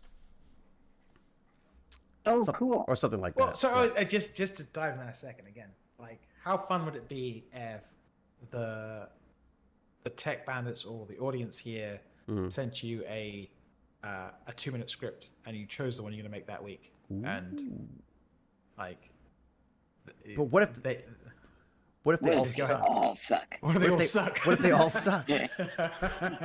Then I'll just hard pill we have to accept as a community. then I'll write my own. Yeah. Yeah, I mean, I guess it depends on, because I would totally do that, but it would have to be like a 2-person, but even 2 people, then you got to get them together, you got to film it, you got to edit it. That's, sorry, now listen to me. I sound like a freaking Canadian. Canada. No, absolutely. I think that'd be fun. Yeah, absolutely. I'd be totally up for that. One of the things that I talked to Vincenzo about was using some of the AI visual technology. And I said, like, look, if you want to try something, write a little scene, let's shoot it and play with the AI on how it can make it animated. Right? Did you see that paper I sent you like 2 weeks ago? Yeah. About the Yeah. like, given where we are now with that, we will in 6 months' time we will have a program that can take an image, static image, and say I want it to end up here, and it will make a natural looking progression through those scenes. Well, That'd and be it's not it's not a far jump to go from creating an image to a series of images. I mean, someone's going to crack that soon enough. It already is making a series of images. It makes it goes from initial state to end state. Yeah. But it just needs to iterate it through. So It just needs to be that's a bit why I was like, it needs to be smarter about how it Yeah. does it, really, isn't it? Yeah, There's an amazing technology called Wonder AI, I believe it's called, something like that. Wonder something. Anyways, and it will pluck a person from footage and replace them with whatever you want.